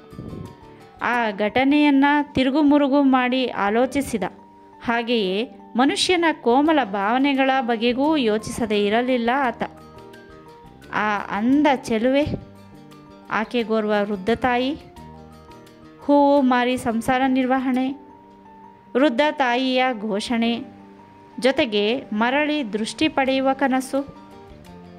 ಚಾಪ್ಲಿನ್ನ ಮನಸ್ಸಿನ ಮೇಲೆ ಸಿಟಿ ಲೈಟ್ಸ್ ಕಥೆಯ ವಾಲ್ಮೀಕ ಮೂಡಿತು. ಕ್ರಮೇಣ ಸ್ಫುಟಗೊಂಡಿತು. ಅದ್ಭುತವಾದ ಕತೆ ಅಂದುಕೊಂಡ. ತನಗೆ ತಾನೇ ಶಾಬಾಷ್ ಎಂದುಕೊಂಡ.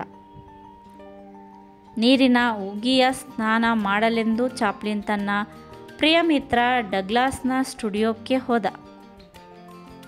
ಅಲ್ಲಿ ನೆರೆದಿದ್ದ ಅನೇಕ ಜನಮಿತ್ರರು, ನಟರು, ನಿರ್ಮಾಪಕರು ಜಿನ್ ಗುಟುಕು ಕರಿಸುತ್ತಾ ಸಂತೋಷದ ಲಹರಿಯಲ್ಲಿದ್ದರು.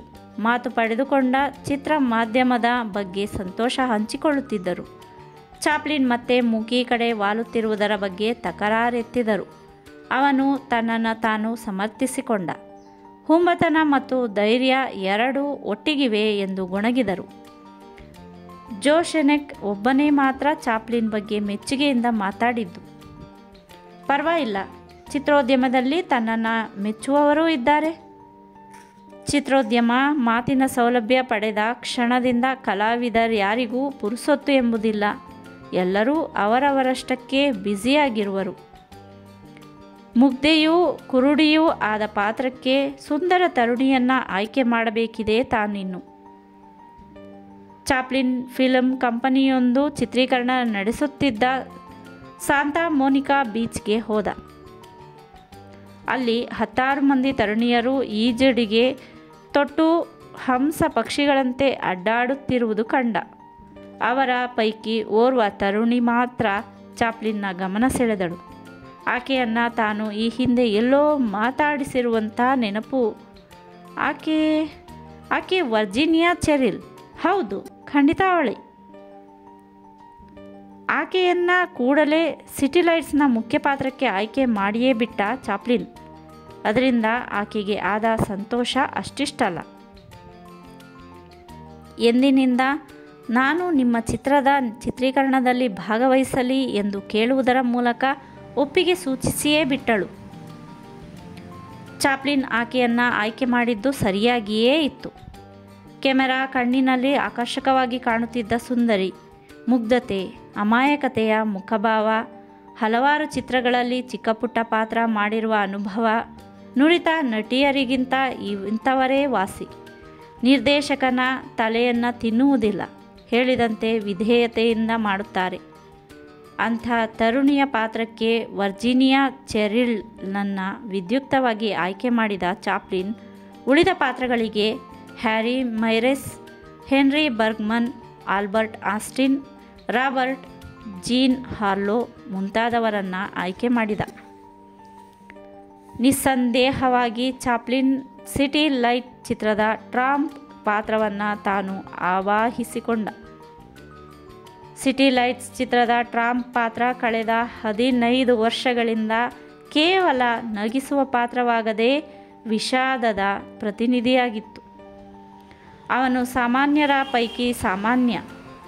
ಯಾವುದು ನಿಲುಕುವುದಿಲ್ಲವೋ ಅದರತ್ತ ಕೈಚಾಚುವ ಮಹತ್ವಾಕಾಂಕ್ಷಿ. ಬದುಕಲು ಬಯಸುತ್ತಾನೆ, ಸಾಯಲು ಬಯಸುತ್ತಾನೆ. ಜಗದಳುವು ನನಗಿರಲಿ ಎನ್ನುತ್ತಾನೆ. ದುಃಖಿತರ ಕಣ್ಣೆರೆಸುತ್ತಾನೆ. ಸಾಯುವವರಲ್ಲಿ ಜೀವನೋತ್ಸಾಹ ತುಂಬುತ್ತಾನೆ. ಬೇರೆಯವರ ತಪ್ಪನ್ನು ತನ್ನ ಮೇಲೆ ಎಳೆದುಕೊಳ್ಳುತ್ತಾನೆ.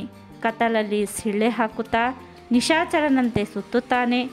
ದೈಹಿಕವಾಗಿ ದುರ್ಬಲನಾಗಿದ್ದರೂ ವೀರೋಚಿತವಾಗಿ ಹೋರಾಡಿ ವಿಚಿತ್ರ ರೀತಿಯಲ್ಲಿ ಗೆಲ್ಲುತ್ತಾನೆ. ವಿಜಿಲನ್ನು ನುಂಗಿ ತೃಪ್ತಿಯಿಂದ ಡೇಗುತ್ತಾನೆ. ಸಿಟಿ ಲೈಟ್ಸ್ ಚಿತ್ರದ ಕಥೆಯೇ ಒಂದು ರೀತಿ ವಿಚಿತ್ರವಾದುದು. ಶ್ರೀಮಂತರ ಕ್ಲಬ್ಬಿನಲ್ಲಿ ಶ್ರೀಮಂತರಿಬ್ಬರು ಮನುಷ್ಯನೊಬ್ಬನ ಅಸ್ಥಿರ ಸ್ವಭಾವದ ಬಗ್ಗೆ ಪರಸ್ಪರ ವಾದ ಮಾಡುತ್ತಾರೆ. ಸಾಮಾನ್ಯ ಮನುಷ್ಯನನ್ನು ಪ್ರಾಯೋಗಿಕವಾಗಿ ಪರೀಕ್ಷಿಸಬೇಕೆಂದು ಅವರು ನಿರ್ಧರಿಸುತ್ತಾರೆ. ಇದಕ್ಕಾಗಿ ಶ್ರೀಮಂತನೊಬ್ಬ ಫುಟ್ಪಾತ್ ಮೇಲೆ ದೀರ್ಘ ನಿದ್ದೆಯಲ್ಲಿದ್ದ ಬಿಕಾರಿ ಟ್ರಾಂಪ್ನನ್ನು ಎಬ್ಬಿಸಿಕೊಂಡು ತನ್ನ ಬಂಗಲೆಗೆ ಕರೆದೊಯ್ಯುತ್ತಾನೆ. ಮನೆಯಲ್ಲಿ ಚೆನ್ನಾಗಿ ಕೂಡಿಸಿ ತಿನ್ನಿಸಿ ಮಜಾ ಮಾಡಿಸಿ ಅನುಭವ ಕೊಟ್ಟು ಅಮಲೇರಿಸಿ ಮತ್ತೆ ಅವನನ್ನು ಕರೆದೊಯ್ದು ಎಲ್ಲಿ ಮಲಗಿದ್ದನೋ ಅದೇ ಜಾಗದಲ್ಲಿ ಮಲಗಿಸಿ ಶ್ರೀಮಂತ ವಾಪಸ್ಸಾಗುತ್ತಾನೆ. ಟ್ರಾಂಪ್ ಮರುದಿನ ಬೆಳಗ್ಗೆ ಎಚ್ಚರವಾಗಿ ರಾತ್ರಿ ಘಟನೆಯನ್ನು ನೆನಪಿಸಿಕೊಳ್ಳುತ್ತಾನೆ. ಅದನ್ನು ನಿಜವೆಂದು ನಂಬುವುದು ಅವನಿಗೆ ಸಾಧ್ಯವಾಗುವುದಿಲ್ಲ. ಅದನ್ನು ಅವನು ಕನಸೆಂದೇ ಭಾವಿಸುತ್ತಾನೆ. ಶ್ರೀಮಂತರು ಬಿಕಾರಿಗಳೊಂದಿಗೆ ಕುಡಿದು ಅಮಲಿನಲ್ಲಿದ್ದಾಗ ಅವರೊಂದಿಗೆ ಆತ್ಮೀಯತೆಯಿಂದ ಇರುತ್ತಾರೆ. ಅಮಲಿಳಿದ ನಂತರ ಅವರನ್ನು ತಿರಸ್ಕರಿಸುತ್ತಾರೆಂಬ ಅಂಶದ ಮೇಲೆ ಸಿಟಿ ಲೈಟ್ಸ್ ಕತೆ ಸಾಗುವುದು. ಇದರಲ್ಲಿ ಚಾಪ್ಲಿನ್ ಇನ್ನೊಂದು ವಿಷಯದ ಬಗ್ಗೆ ಗಮನ ಸೆಳೆಯುತ್ತಾನೆ.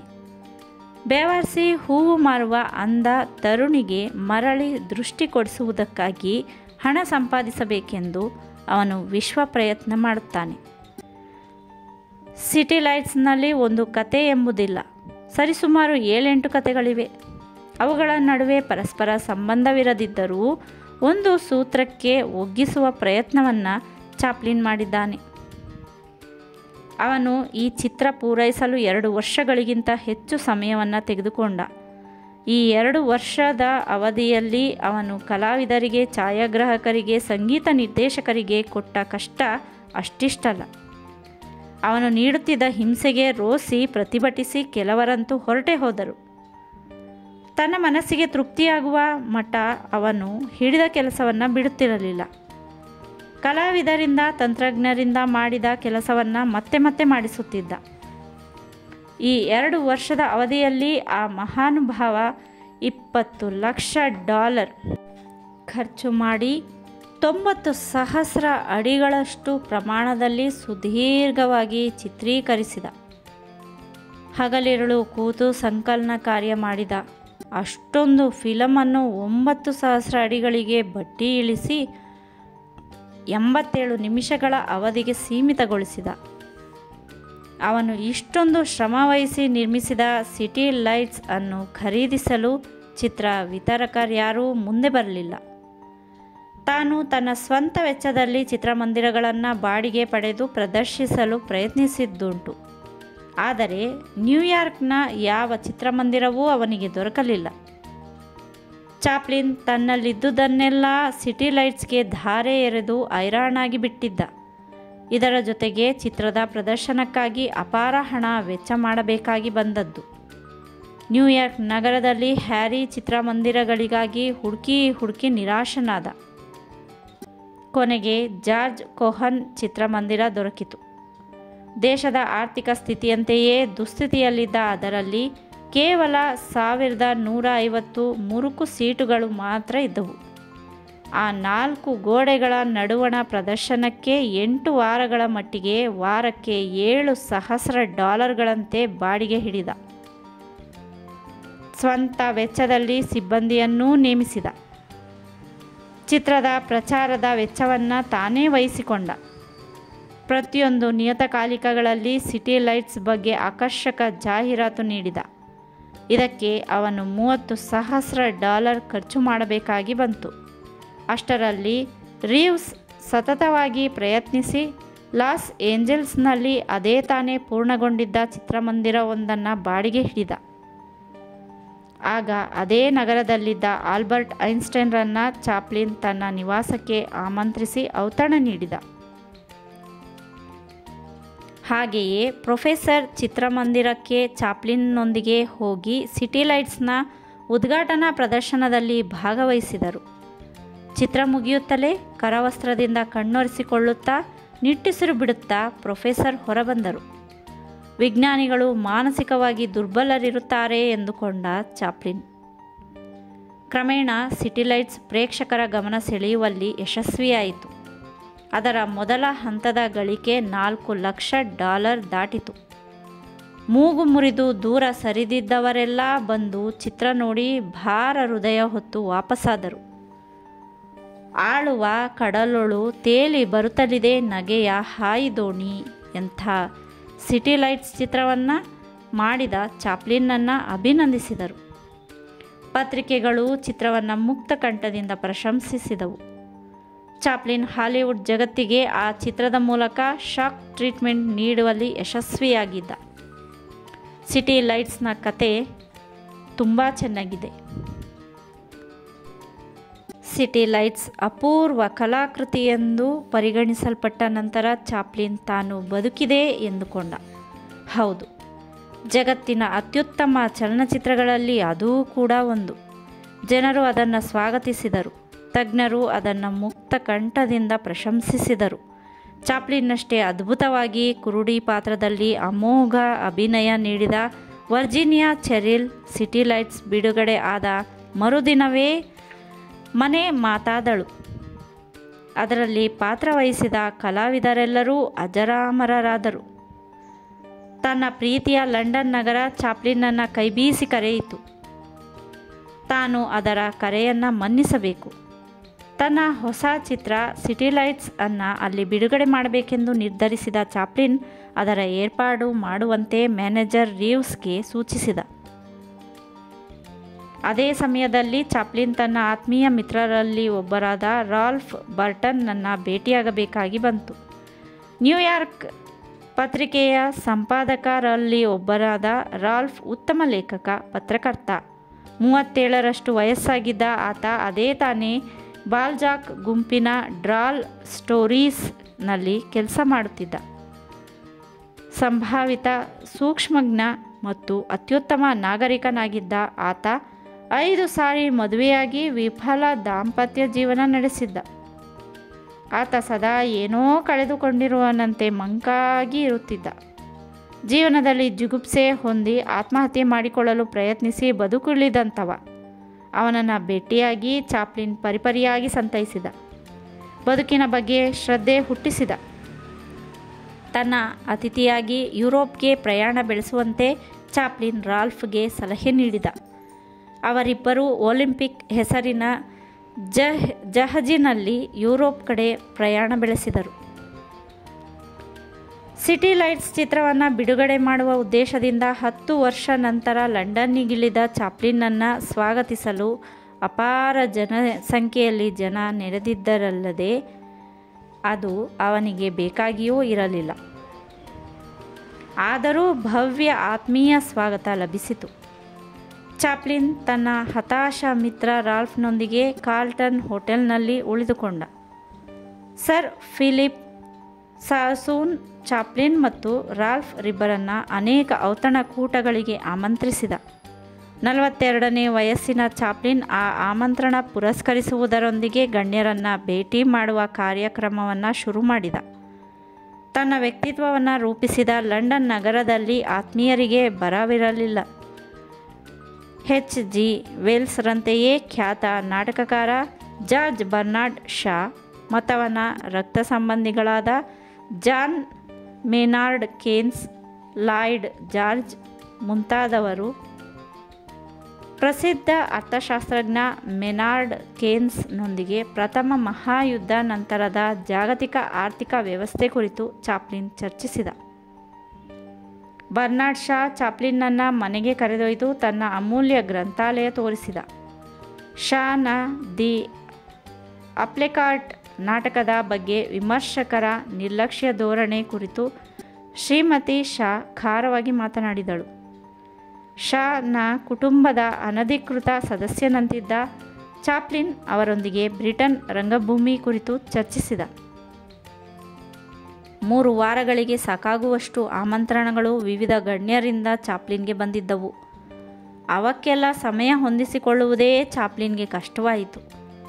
ಬ್ರಿಟನ್ ಪ್ರಧಾನಮಂತ್ರಿ Ramsay MacDonald, Winston Churchill, Lady Astor, Sir Philip Sassoon ಮೊದಲಾದ ಪ್ರಮುಖರಿಂದ ಯಾರೊಬ್ಬರ ಆಮಂತ್ರಣವನ್ನು ನಿರಾಕರಿಸುವಂತಿರಲಿಲ್ಲ. ಮೇರಿಯನ್ ಡೇವಿಸ್ ರವರ ಬೀಚ್ ನಿವಾಸದಲ್ಲಿ ರಾಜಕೀಯ ಮುತ್ಸದ್ದಿ ವಿನ್ಸ್ಟನ್ ಚರ್ಚಿಲ್ ರವರನ್ನು ಭೇಟಿ ಮಾಡಿದ. ಅಪ್ರತಿಮ ರಾಜಕಾರಣಿ ಮತ್ತು ಮಹಾನ್ ಕಲಾವಿದರ ನಡುವೆ ನಡೆದ ಸಂಭಾಷಣೆಯನ್ನು ಆಲಿಸಬೇಕೆಂಬ ಕುತೂಹಲ ಅಲ್ಲಿದ್ದ ಪ್ರತಿಯೊಬ್ಬರಿಗೆ. ಬ್ರಿಟಿಷ್ ಸಾಮ್ರಾಜ್ಯಶಾಹಿ ನಡುವೆ ಲೇಬರ್ ಪಕ್ಷದ ಅಸ್ತಿತ್ವ ಕುರಿತು ಚಾಪ್ಲಿನ್ ಮಾತಾಡಿದ. ಸಮಾಜವಾದಿಗಳು ಸಾಮ್ರಾಜ್ಯಶಾಹಿಯನ್ನು ವಿರೋಧಿಸಬೇಕು ಎಂದು ಅವನು ಹೇಳಿದ್ದು ಕೇಳಿ ಚರ್ಚಿಲ್, ಇಂಗ್ಲೆಂಡ್ ನಾಗರಿಕನೋರ್ವ ಇದೇ ಅಭಿಪ್ರಾಯ ವ್ಯಕ್ತಪಡಿಸಿದ್ದಲ್ಲಿ ತಲೆ ಕಳೆದುಕೊಳ್ಳುತ್ತಿದ್ದ ಎಂದು ತಮಾಷೆಗೆ ನಗಾಡಿದ. ಚಾಪ್ಲಿನ್ ಚರ್ಚಿಲ್ನ 16 ವರ್ಷದ ಮಗ ರಾಂಡಾಲ್ನ ಬುದ್ಧಿವಂತಿಕೆಗೆ ತಲೆದೂಗಿದ, ಅಭಿನಂದಿಸಿದ. ಬಹುಮುಖ ಪ್ರತಿಭಾಶಾಲಿಯಾದ ಚರ್ಚಿಲ್ ಬಗ್ಗೆ ಚಾಪ್ಲಿನ್ಗೆ ತುಂಬ ಅಭಿಮಾನ. ಆತನ ಕಾರ್ಟ್ಮನ್ ನಿವಾಸದಲ್ಲಿ ಚರ್ಚಿಲ್ ರಚಿಸಿದ ವರ್ಣಚಿತ್ರಗಳನ್ನು ನೋಡಿ ಮೆಚ್ಚಿದ. ಅವನೊಂದಿಗೆ ರಾಜಕಾರಣಿ ಬಗ್ಗೆ, ಜಾಗತಿಕ ವಿದ್ಯಮಾನಗಳ ಬಗ್ಗೆ, ಚಿತ್ರೋದ್ಯಮದ ಬಗ್ಗೆ ವಿವರವಾಗಿ ಚರ್ಚಿಸಿದ. ಜೊತೆಯಲ್ಲಿ ರೂತ್ ಬಿ. ಲಾರ್ಡ್ ಬ್ರೇಕನ್ ಮಹಾನುಭಾವರೂ ಇದ್ದರು. ಮಾತಿಗೆ ಮಾತು ಬಂದು ಚಾಪ್ಲಿನ್ ತಾನು ಸದ್ಯ ಲಂಡನ್ನಿನಲ್ಲಿರುವ ಮಹಾತ್ಮ ಗಾಂಧೀಜಿಯವರನ್ನು ಭೇಟಿ ಮಾಡಲು ಉತ್ಸುಕನಾಗಿರುವುದಾಗಿ ತಿಳಿಸಿದ. ಅವನ ಮಾತಿನಿಂದ ಅಲ್ಲಿದ್ದವರಿಗೆಲ್ಲ ಆಶ್ಚರ್ಯ ಮತ್ತು ಬೇಸರ. ಅವರೆಲ್ಲ ತಲಾ ಒಂದೊಂದು ರೀತಿಯಲ್ಲಿ ಗಾಂಧೀಜಿ ಕುರಿತು ಉಡಾಫೆ ಮಾತುಗಳನ್ನು ಆಡಿದರು. ಆ ಮುದುಕನನ್ನು ಆದಷ್ಟು ಬೇಗ ಬಂಧಿಸಿ ಜೈಲಿನಲ್ಲಿಡದಿದ್ದಲ್ಲಿ ತಾವು ಇಂಡಿಯಾವನ್ನು ಕಳೆದುಕೊಳ್ಳಬೇಕಾದೀತು ಎಂದು ಬ್ರೇಕನ್ ಬಾಲಿಶನಾಗಿ ಮಾತಾಡಿದ್ದು ಕೇಳಿ ಚಾಪ್ಲಿನ್ಗೆ ಸುಮ್ಮನಿರಲಾಗಲಿಲ್ಲ. ಖಂಡಿತವಾಗಿ ಗಾಂಧೀಜಿಯವರನ್ನು ಜೈಲಿನಲ್ಲಿರಿಸುವುದು ಸುಲಭ. ಬ್ರಿಟಿಷ್ ಸರ್ಕಾರಕ್ಕೆ ಅದೇನು ಕಷ್ಟದ ಕೆಲಸವಲ್ಲ. ಆದರೆ ನೀವು ಎಷ್ಟು ಜನ ಗಾಂಧಿಗಳನ್ನು ಜೈಲಿನಲ್ಲಿರಿಸಬಲ್ಲಿರಿ? ಸಹಸ್ರ ಗಾಂಧೀಜಿಯಂಥವರನ್ನು ಸೃಷ್ಟಿಸುವ ಶಕ್ತಿ ಭಾರತದ ಮಣ್ಣಿಗೆ ಇದೆ ಎಂದು ಅವನು ಮುಖ ಮುಲಾಜು ನೋಡದೆ ಹೇಳಿದನು. ಅವನು ಹಾಗೆ ನಿರ್ಭಯವಾಗಿ ಹೇಳಿದ್ದು ಕೇಳಿ ಚರ್ಚಿಲ್ಗೆ ಆಶ್ಚರ್ಯ ಮಾತ್ರವಲ್ಲ, ಸಂತೋಷವೂ ಆಯಿತು. ಹಾಗೆ ನಿಷ್ಠುರವಾಗಿ ಮಾತನಾಡುವವರನ್ನು ಆತ ಇಷ್ಟಪಡುತ್ತಿದ್ದ. ಆದರೆ ಗಾಂಧೀಜಿ ಮೇಲೆ ಹರಿಹಾಯುತ್ತಿದ್ದ. ಮಾತಿನ ಮಧ್ಯೆ ಇದ್ದಾಗ, ಊಟ ಮಾಡುತ್ತಿದ್ದಾಗ ಆತನಿಗೆ ಫೋನ್ ಕರೆಗಳು ಬರುತ್ತಲೇ ಇದ್ದವು. ಅದು ಹತ್ತಿರವಿರುವ ಚುನಾವಣೆ ಬಗೆಗಾಗಿರಬಹುದು, ಅದು ದೇಶದ ಆರ್ಥಿಕ ದುಸ್ಥಿತಿ ಬಗೆಗೆ ಇರಬಹುದು, ಅಥವಾ ತನ್ನ ಸರಳತೆಯಿಂದ ಇಡೀ ಇಂಗ್ಲೆಂಡಿನ ಗಮನ ಸೆಳೆದಿರುವ ಗಾಂಧೀಜಿ ಬಗೆಗೆ ಇರಬಹುದು. ಪ್ರತಿಯೊಂದು ಸಮಸ್ಯೆಯನ್ನು ಆಲಿಸುತ್ತಿದ್ದ, ಸಲಹೆ ನೀಡುತ್ತಿದ್ದ. ಪ್ರಥಮ ಮಹಾಯುದ್ಧದ ನಂತರ ಅಮೆರಿಕಾದಂತೆಯೇ ದಿ ಗ್ರೇಟ್ ಬ್ರಿಟನ್ ಕೂಡ ಆರ್ಥಿಕ ಸಂಕಷ್ಟಗಳಿಗೆ ಗುರಿಯಾಗಿತ್ತು. ಮಂಡಿಸಬೇಕಾಗಿರುವ ಬಜೆಟ್ಟಿನಲ್ಲಿ ಆರ್ಥಿಕ ಸಮತೋಲನವನ್ನು ಕಾಪಾಡುವ ಪ್ರಯತ್ನದಲ್ಲಿ ಹೊಸ ತೆರಿಗೆಗಳ ಬಗ್ಗೆ ಯೋಚಿಸುತ್ತಿದ್ದ. ತಾನು ಇಂಗ್ಲೆಂಡ್ ಬಿಡುವುದರೊಳಗೆ ಚಹಾದ ಬೆಲೆ ಹೆಚ್ಚಬಹುದೆಂದು ಚಾಪ್ಲಿನ್ ನಗಾಡಿದ. ಚರ್ಚಿಲ್ನ ಬೆಡ್ರೂಮ್ನಲ್ಲೂ ದೊಡ್ಡ ಲೈಬ್ರರಿಯೇ ಇರುವುದು ಕಂಡು ಚಾಪ್ಲಿನ್ಗೆ ಆಶ್ಚರ್ಯವಾಯಿತು. ಅದರಲ್ಲಿ ರಾಜಕೀಯ, ಸಾಹಿತ್ಯಿಕ, ತತ್ವಶಾಸ್ತ್ರ, ಇತಿಹಾಸಕ್ಕೆ ಸಂಬಂಧಿಸಿದ ಸಹಸ್ರಾರು ಉತ್ತಮ ಕೃತಿಗಳಿದ್ದವು. ನೆಪೋಲಿಯನ್ ಬೊನಾಪಾರ್ಟಿ ಬಗೆಗಂತೂ 10 ಸಂಪುಟಗಳಿದ್ದವು. ಚಾಪ್ಲಿನ್ ಮತ್ತು ಚರ್ಚಿಲ್ ನೆಪೋಲಿಯನ್ ವಿಷಯದಲ್ಲಿ ಸಮಾನ ಮನಸ್ಕರಾಗಿದ್ದರು. ಚಾಪ್ಲಿನ್, ನೀನು ನೆಪೋಲಿಯನ್ ಕುರಿತು ಸಿನಿಮಾ ಮಾಡಬೇಕೆಂದಿರುವೆಯಂತೆ, ನಿಜವೇ ಎಂದು ಕೇಳಿದ ಚರ್ಚಿಲ್. ಮತ್ತೆ ಮುಂದುವರಿದು ಕೇಳಿದ, ನೀನು ಆತನ ಬಗ್ಗೆ ಅದ್ಭುತವಾಗಿ ಸಿನಿಮಾ ಮಾಡಬಹುದು. ಆತನ ಬದುಕಿನಲ್ಲಿ ಎಷ್ಟೊಂದು ಹಾಸ್ಯ ಪ್ರಸಂಗಗಳಿವೆ. ಆತ ಒಮ್ಮೊಮ್ಮೆ ಹುಂಬನಂತೆ ದಡ್ಡನಂತೆ ವರ್ತಿಸುತ್ತಿದ್ದ. ಚಾಪ್ಲಿನ್ಗೆ ಚರ್ಚಿಲ್ನ ವಿವಿಧ ಆಸಕ್ತಿಗಳನ್ನು ಕಂಡು ಸಂತೋಷವಾಯಿತು. ಚರ್ಚಿಲ್, ಬ್ರೇಕನ್, ರೂತ್ ಬಿ ಎಂಥವರ ಎದುರು ಗಾಂಧೀಜಿಯವರನ್ನು ಸಮರ್ಥಿಸುವ ಧೈರ್ಯ ಕೇವಲ ಚಾಪ್ಲಿನ್ ರಂಥವರಿಗೆ ಮಾತ್ರ ಇರುವುದು ಸಾಧ್ಯ. ಗಾಂಧೀಜಿಯನ್ನು ಸಮರ್ಥಿಸುವುದೆಂದರೆ ಅವರ ಸತ್ಯಾಗ್ರಹವನ್ನು ಮತ್ತು ಇಂಡಿಯಾಕ್ಕೆ ಸ್ವಾತಂತ್ರ್ಯ ಬಯಸುತ್ತಿರುವುದನ್ನು ಸಮರ್ಥಿಸಿದಂತೆಯೇ ಲೆಕ್ಕ. ಅಜಾತಶತ್ರು ಗಾಂಧೀಜಿಯನ್ನು ದ್ವೇಷಿಸುವವರು ಪ್ರಪಂಚದಲ್ಲಿ ಪ್ರಾಯಶಃ ಯಾರೂ ಇರಲಿಲ್ಲ. ಚಾರ್ಲಸ್ ಚಾಪ್ಲಿನ್ನಂತೂ ಗಾಂಧೀಜಿಯ ಕಟ್ಟ ಅಭಿಮಾನಿಯಾಗಿದ್ದ. ಅಮೆರಿಕದಲ್ಲಿರುವಾಗ ತನ್ನ ಪಂಚೇಂದ್ರಿಯಗಳಿಂದ ಜಾಗತಿಕ ಸಮಾಚಾರವನ್ನು ಸಂಗ್ರಹಿಸುತ್ತಿದ್ದ. ಮೆಚ್ಚುವುದನ್ನು ಮೆಚ್ಚಬಲ್ಲವನಾಗಿದ್ದ. ಅಹಿತಕರ ಎನ್ನುವುದನ್ನು ನಿಷ್ಠುರತೆಯಿಂದ ತಿರಸ್ಕರಿಸಬಲ್ಲವನಾಗಿದ್ದ. ಇಂಡಿಯಾದಲ್ಲಿ ಗಾಂಧೀಜಿಯಂಥ ಮುದುಕ ಮುಗುಳ್ನಗೆಯಿಂದ, ಉಪವಾಸ ವ್ರತದಿಂದ, ತೀರಾ ಸರಳತೆಯಿಂದ, ಯುದ್ಧಗಳಿಂದ ಸಾಧಿಸಲಾಗದ್ದನ್ನು ಸಾಧಿಸುತ್ತಿರುವುದರ ಬಗ್ಗೆ ಕೈಯಲ್ಲಿ ಮೋಟು ಬೆತ್ತ ಮತ್ತು ನೇರ ನೋಟ, ನೇರ ಮಾತುಗಳಿಂದ ಬ್ರಿಟಿಷ್ ಸಾಮ್ರಾಜ್ಯಶಾಹಿ ಕಟ್ಟಡದ ಬುನಾದಿಯನ್ನು ದುರ್ಬಲಗೊಳಿಸುತ್ತಿರುವುದನ್ನೆಲ್ಲ ಚಾಪ್ಲಿನ್ ದೂರದಲ್ಲಿದ್ದುಕೊಂಡೇ ಗ್ರಹಿಸುತ್ತಿದ್ದ. ತನ್ಮೂಲಕ ಗಾಂಧೀಜಿಯವರನ್ನು ಕಾಣಬೇಕೆಂದು ತಹತಹಿಸುತ್ತಿದ್ದ. ಆ ಮುದುಕ ರಾಜಕೀಯ ಕಾರಣಗಳಿಂದಾಗಿ ಲಂಡನ್ನಿನಲ್ಲಿರುವನೆಂಬ ಸಂಗತಿ ತಿಳಿದು ಆತ ಸಂತೋಷಪಟ್ಟಿದ್ದು ಸಹಜ. ತನ್ನಂತೆಯೇ ಇಡೀ ಲಂಡನ್ ನಗರ ಗಾಂಧೀಜಿ ಕುರಿತು ಅಭಿಮಾನದಿಂದ ಮಾತಾಡುತ್ತಿರುವುದು ಕಂಡು ಚಾಪ್ಲಿನ್ ಸಂತೋಷಪಟ್ಟ. ಆದರೆ ಗಾಂಧೀಜಿ ಎಂಬ ಘಾಟಿ ಮುದುಕನ ಕೆಲವು ಹಠಮಾರಿ ಗುಣಗಳು ಚಾಪ್ಲಿನ್ಗೆ ಇಷ್ಟವಾಗುತ್ತಿರಲಿಲ್ಲ. ಅವುಗಳ ಪೈಕಿ ಪ್ರಮುಖವಾದುದೆಂದರೆ ಗಾಂಧೀಜಿ ಯಂತ್ರಗಳನ್ನು ವಿರೋಧಿಸುತ್ತಿದ್ದುದು. ಆದರೆ ಜಗತ್ತಿನ ಅದ್ಭುತಗಳ ಪೈಕಿ ಗಾಂಧೀಜಿಯ ವ್ಯಕ್ತಿತ್ವವೂ ಒಂದೆಂದು ಭಾವಿಸಿಯೇ ಚಾಪ್ಲಿನ್ ಆತನನ್ನು ಕಂಡು ಪಾವನನಾಗಬೇಕೆಂದು ನಿರ್ಧರಿಸಿದ. 1931ರಲ್ಲಿ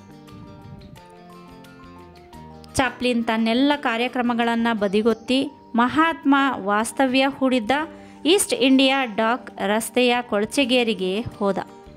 ಅಷ್ಟೊತ್ತಿಗಾಗಲೇ ಅಲ್ಲಿ ನೂರಾರು ಮಂದಿ ಪತ್ರಕರ್ತರು, ಛಾಯಾಗ್ರಾಹಕರು, ಅಭಿಮಾನಿಗಳು, ಆರಾಧಕರು ಕಿಕ್ಕಿರಿದು ನೆರೆದಿದ್ದರು. ಅವರೆಲ್ಲರ ಮುಖದಲ್ಲಿ ಒಂದು ರೀತಿಯ ಧನ್ಯತಾಭಾವ ತುಳುಕಿತ್ತು. ಎಲ್ಲರ ಬಾಯಲ್ಲೂ ಸ್ವಾತಂತ್ರ್ಯ ಗಳಿಸುವುದಕ್ಕಾಗಿ ಭಾರತದಾದ್ಯಂತ ನಡೆಯುವ ಅಹಿಂಸಾಯುತ ಹೋರಾಟ, ಸತ್ಯಾಗ್ರಹಗಳ ಸುದ್ದಿಗಳು. ಗಾಂಧೀಜಿ ಇರಲಿಲ್ಲ. ಅವರು ಬರುವವರೆಗೆ ಕಾಯುವುದು ಎಲ್ಲರಿಗೂ ಅನಿವಾರ್ಯವಾಯಿತು.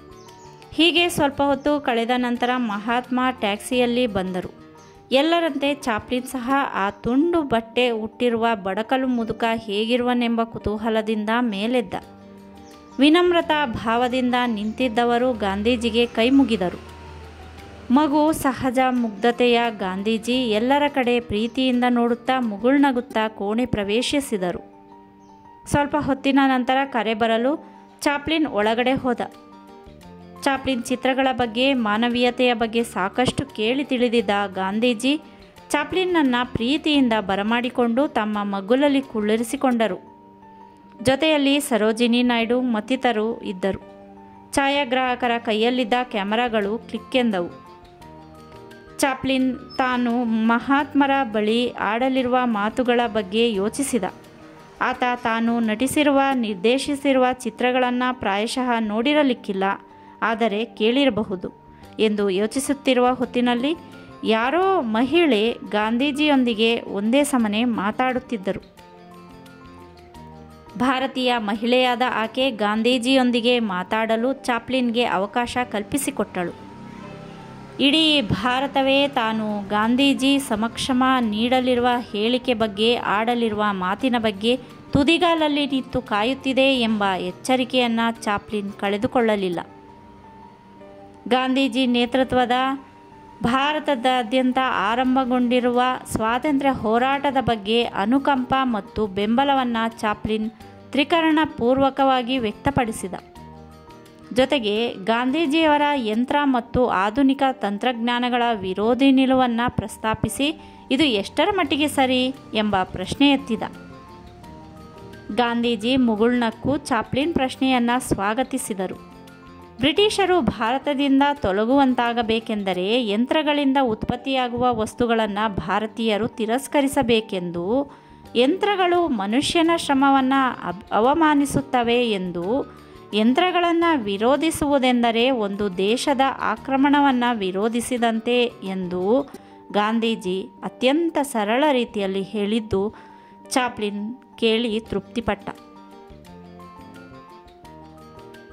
ಚಾಪ್ಲಿನ್ ಗಾಂಧೀಜಿಯೊಡನೆ ಪ್ರಾರ್ಥನೆಯಲ್ಲಿ ಪಾಲ್ಗೊಂಡು ಹೊಸ ಆಧ್ಯಾತ್ಮಿಕ ಅನುಭವ ಪಡೆದುಕೊಂಡ.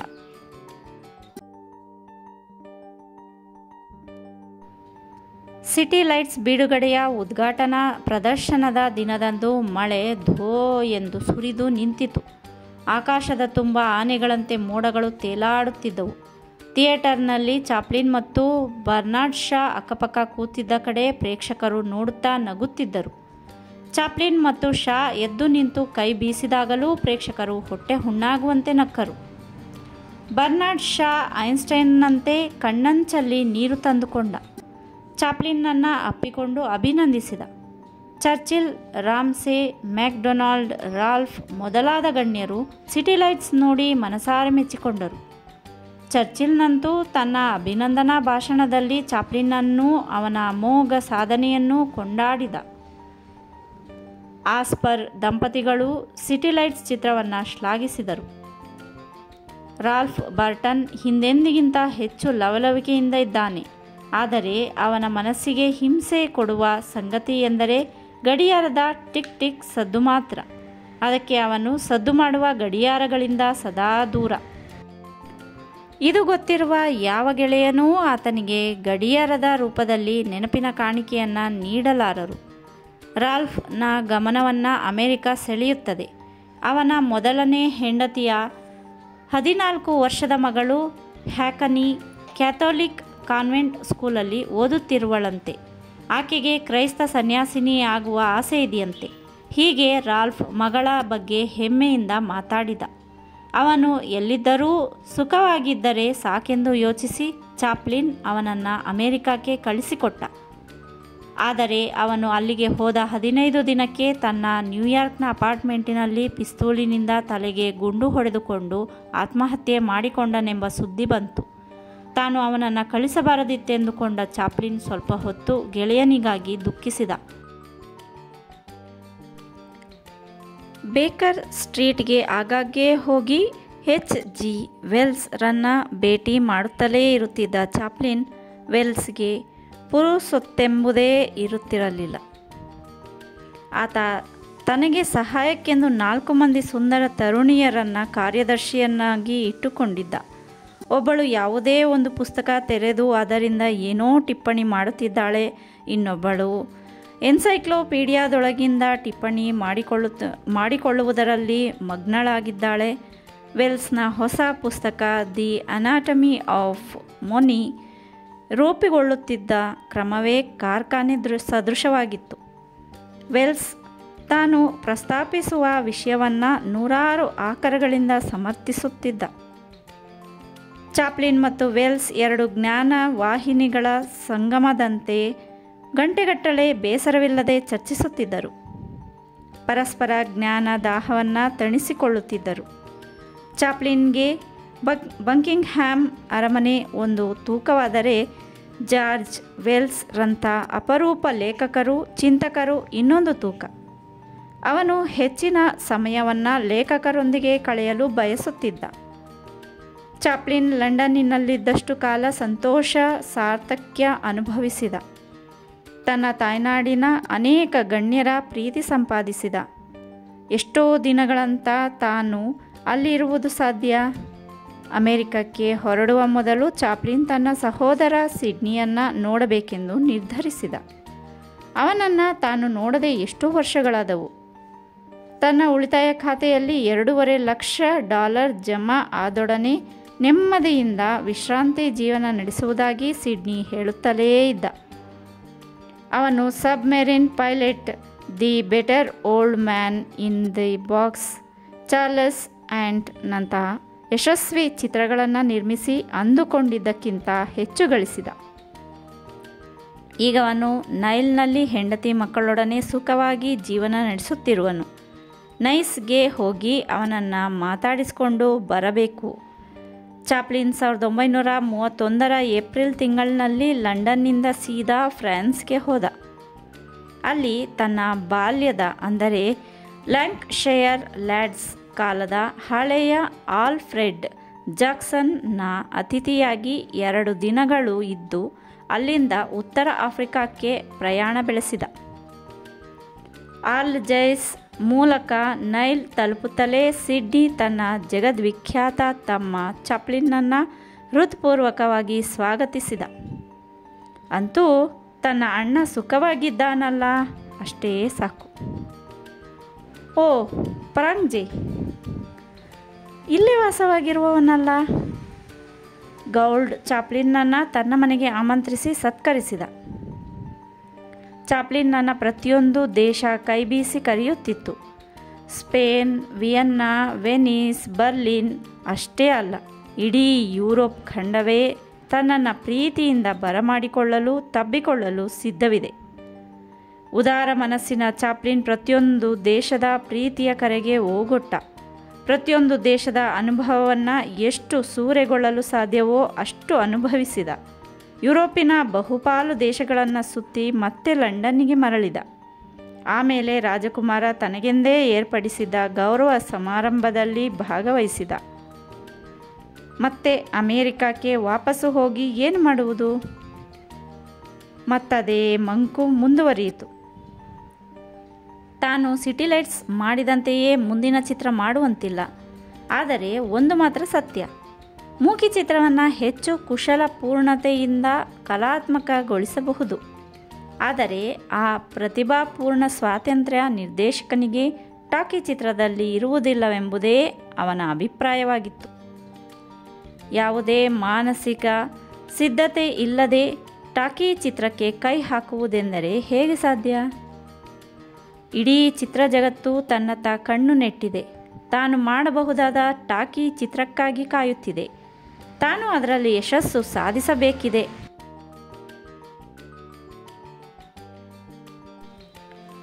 ಚಾಪ್ಲಿನ್ ಪ್ರಾಣ ಸಂಕಟದಲ್ಲಿ ಸಿಲುಕಿದ.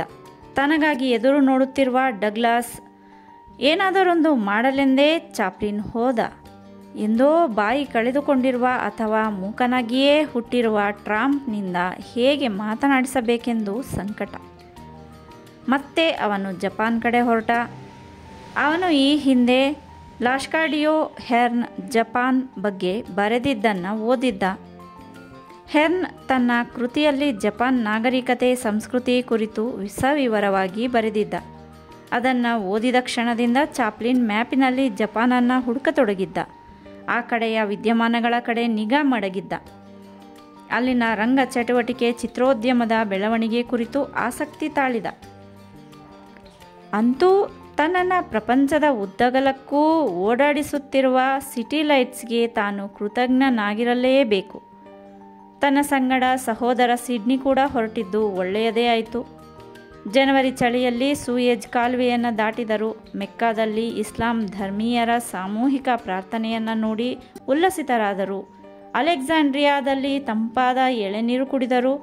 ಕೊಲಂಬೋ, ಸಿಂಗಾಪುರ್ ಮೂಲಕ ಅವರು ಪ್ರಯಾಣ ಮುಂದುವರಿಸಿದರು. ಜಪಾನ್ ತಲುಪುವ ಮೊದಲು ಆ ಸಹೋದರರು ಬಾಲಿ ದ್ವೀಪದ ಅರಣ್ಯ ಪ್ರದೇಶದಲ್ಲಿ ವಿಹರಿಸಿದರು. ಅಲ್ಲಿನ ಆದಿವಾಸಿಗಳು ಆಚಾರ ವಿಚಾರ, ಜೀವನ ಶೈಲಿ, ಸಂಗೀತ, ಸಂಸ್ಕೃತಿ ಇವೆಲ್ಲ ನೋಡಿ ಮಂತ್ರಮುಗ್ಧರಾದರು. ಅಲ್ಲಿನ ಅರೆನಗ್ನ ಹೆಣ್ಣುಗಳ ನಿಸ್ಸಂಕೋಚ ಪ್ರವೃತ್ತಿ ಕಂಡು ಚಾಪ್ಲಿನ್ ಭಾವಪರವಶನಾದ. ಅವರು ಇಳಿದುಕೊಂಡಿದ್ದ ಡೆನ್ಸ್ಪಾಸಾರ್ ಬಿಟ್ಟರೆ ಬೇರೊಂದು ವಸತಿಗೃಹ ಆ ದ್ವೀಪದಲ್ಲಿ ಇರಲಿಲ್ಲ. ಅಮೆರಿಕಾದ ಹಿಚ್ಫೆಡ್ ದಂಪತಿಗಳು ಕಳೆದ 2 ವರ್ಷಗಳಿಂದ ಆ ಸುಂದರ ದ್ವೀಪದಲ್ಲಿದ್ದು ವರ್ಣಚಿತ್ರಗಳನ್ನು ರಚಿಸುತ್ತಿದ್ದರು. ಅವರು ಚಾಪ್ಲಿನ್ ಸಹೋದರರನ್ನು ತಮ್ಮ ಮನೆಗೆ ಕರೆದೊಯ್ದು ಸತ್ಕರಿಸಿದರು. ಚಾಪ್ಲಿನ್ ತನ್ನ ಅಣ್ಣ ಸಿಡ್ನಿಯೊಡನೆ ಆ ಬಾಲಿ ದ್ವೀಪದಲ್ಲಿ ಮೈಲುಗಟ್ಟಲೆ ಸುತ್ತಾಡಿ ನಿಸರ್ಗದ ರಮಣೀಯತೆಯನ್ನು ಆಸ್ವಾದಿಸಿದ. ಅಲ್ಲಿನ ಆದಿವಾಸಿಗಳಿಂದ ಪೋಲಿ ಲೈಂಗಿಕ ಜೋಕ್ಸ್ಗಳನ್ನು ಕೇಳಿ ಸಂಗ್ರಹಿಸಿದ. ಅವರ ಜೀವನೋತ್ಸಾಹದಿಂದ ತಾನೂ ಸ್ಫೂರ್ತಿ ಪಡೆದ. ಚಾಪ್ಲಿನ್ ತನ್ನ ಜಪಾನ್ ಪ್ರವಾಸಕ್ಕೆಂದೇ ಕಾನೋ ಎಂಬ ವ್ಯಕ್ತಿಯನ್ನು ಕಾರ್ಯದರ್ಶಿಯಾಗಿ ನೇಮಿಸಿಕೊಂಡಿದ್ದನಷ್ಟೆ. ಕಾನೋ ಜಪಾನ್ನನ್ನು ಭೌಗೋಳಿಕವಾಗಿ ಭಾಷೆಯೊಂದಿಗೆ ಬಲ್ಲವನಾಗಿದ್ದ.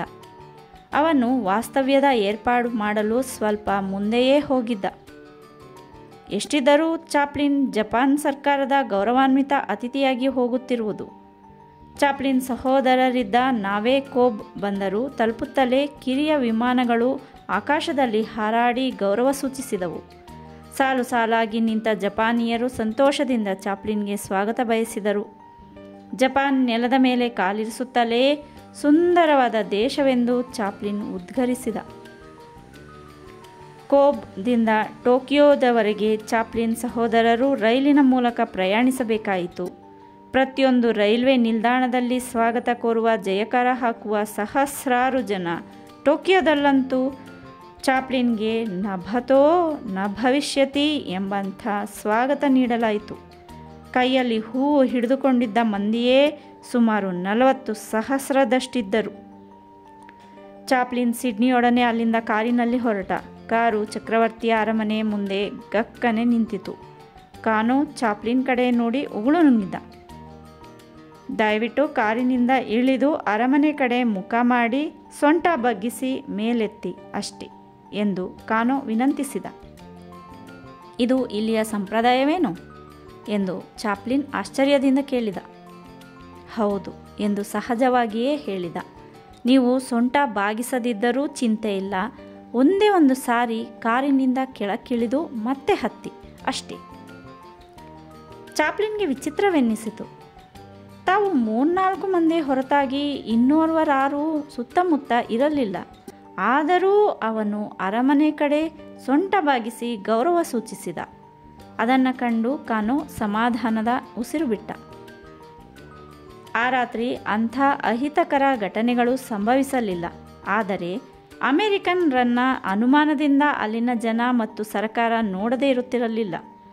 ಒಂದಿಬ್ಬರು ಅಧಿಕಾರಿಗಳು ಬಲವಂತವಾಗಿ ಸಿಡ್ನಿಯ ಕೋಣೆ ಪ್ರವೇಶಿಸಿ ಆತನ ಪ್ರತಿಯೊಂದು ಸಾಮಾನನ್ನು ಕೂಲಂಕುಷವಾಗಿ ತಪಾಸಣೆ ಮಾಡಿ ಹೋಗಿದ್ದರು. ಇದರಿಂದ ಸಿಡ್ನಿ ತುಂಬ ಬೇಸರಗೊಂಡ. ಸರ್ಕಾರ ತನ್ನ ಗಣ್ಯ ಅತಿಥಿಗಳನ್ನೇ ಅನುಮಾನಿಸುತ್ತಿರುವುದು ವಿಚಿತ್ರ. ಇನ್ನು ಸಾಮಾನ್ಯ ಪ್ರವಾಸಿಗಳ ಪಾಡೇನು? ಸರ್ಕಾರದ ಅನುಮಾನ ಕೇವಲ ತಪಾಸಣೆಯಿಂದ ಪರಿಹಾರವಾಗುವುದಿಲ್ಲ. ಅದು ಚಾಪ್ಲಿನ್ನಂಥ ಗಣ್ಯ ವ್ಯಕ್ತಿಗಳ ನಿಗಾವಣೆಗೆ ಪೊಲೀಸರನ್ನು ನೇಮಿಸುತ್ತದೆ. ಪ್ರತಿಯೊಂದು ಮಾಹಿತಿಯನ್ನು ಸಂಗ್ರಹಿಸಲಾಗುತ್ತದೆ. ಚಾಪ್ಲಿನ್ ಸಹೋದರರು ಇದರಿಂದ ವಿನಾಯಿತಿ ಪಡೆಯಲಿಲ್ಲ. ಇನ್ನೊಂದು ಗುಮಾನಿ ಹೊರತುಪಡಿಸಿದರೆ ಉಳಿದಂತೆ ಎಲ್ಲ ಸರಿಯಾಗಿಯೇ ಇತ್ತು. ಅರಮನೆಯ ವಾರಸುದಾರರು ಚಾಪ್ಲಿನ್ಗೆ ಜಪಾನಿಯರ ವಿಶಿಷ್ಟ ಸಂಸ್ಕೃತಿ ಸಂಪ್ರದಾಯಗಳನ್ನು ಪರಿಚಯಿಸಿಕೊಟ್ಟರು. ಕೆಲವರು ತಮ್ಮ ಚಿತ್ರಗಳನ್ನು ಕೊಂಡುಕೊಳ್ಳುವಂತೆ ಚಾಪ್ಲಿನ್ಗೆ ಹೇಳಿ ಕಳಿಸಿದರು. ಕೆಲವರಂತೂ ಬಲವಂತದಿಂದ ರೂಮಿಗೆ ನುಗ್ಗಿ ತಮ್ಮವರ ಚಿತ್ರಗಳನ್ನು ಕೊಳ್ಳದಿದ್ದಲ್ಲಿ ಜಪಾನಿಯರನ್ನೂ ಅವಮಾನಿಸಿದಂತೆ ಎಂದು ಬೆದರಿಕೆ ಹಾಕಿ ಹೋದರು. ಮರುದಿನ ಪ್ರಧಾನಮಂತ್ರಿಯ ಮಗ ಚಾಪ್ಲಿನ್ನನ್ನು ಕುಸ್ತಿಗಳ ಪಂದ್ಯಾಟ ನೋಡಲು ಆಮಂತ್ರಿಸಿದ. ಕುಸ್ತಿ ನಡೆಯುತ್ತಿರುವಾಗ ಕೆಲವರು ಓಡಿಬಂದು ರಾಜನ ಮಗನಿಗೆ ಪ್ರಧಾನಮಂತ್ರಿಯ ಕೊಲೆಯಾಗಿದೆ ಎಂದು ಸುದ್ದಿ ಮುಟ್ಟಿಸಿದರು. ಚಾಪ್ಲಿನ್ ಕೋಣೆಗೆ ನುಗ್ಗಿದ್ದ ಆ 6 ಮಂದಿ ನಾವಿಕರೇ ಪ್ರಧಾನಮಂತ್ರಿಯ ನಿವಾಸಕ್ಕೆ ನುಗ್ಗಿ ಆತನನ್ನು ಆತನ ಹೆಂಡತಿ ಮಕ್ಕಳೆದುರೇ ಚಿತ್ರಹಿಂಸೆ ಮಾಡಿ ಕೊಂದಿದ್ದರು.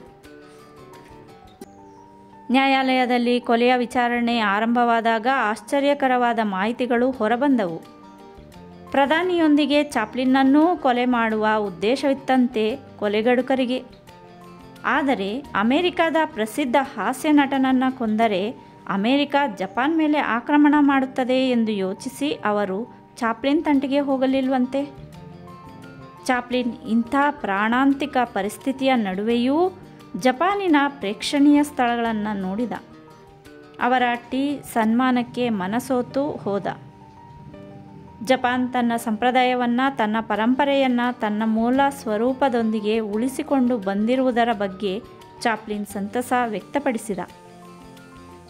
ಪಾಶ್ಚಾತ್ಯ ನಾಗರಿಕತೆಯ ಸಂಸ್ಕೃತಿಯ ರೋಗಾಣುಗಳು ಸರಳ ಸುಂದರ ಜಪಾನನ್ನು ಪ್ರವೇಶಿಸಿ ಇಲ್ಲಿನ ವಾತಾವರಣವನ್ನು ಕಲುಷಿತಗೊಳಿಸದೆ ಇರಲಾರವು ಎಂದುಕೊಂಡು ನಿಟ್ಟುಸಿರುಬಿಟ್ಟ.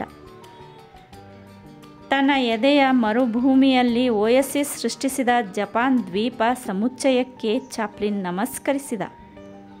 ಅಮೆರಿಕ ಬೇಸರ ತರಿಸಿದಾಗ ಬಂದು ಜಪಾನಿನ ಟೀ ಗಿಡಗಳ ನೆರಳಲ್ಲಿ ಮೈಚೆಲ್ಲಿ ಕೂಡುತ್ತೇನೆಂದು ಆತ ಅಂದುಕೊಳ್ಳದೇ ಇರಲಿಲ್ಲ.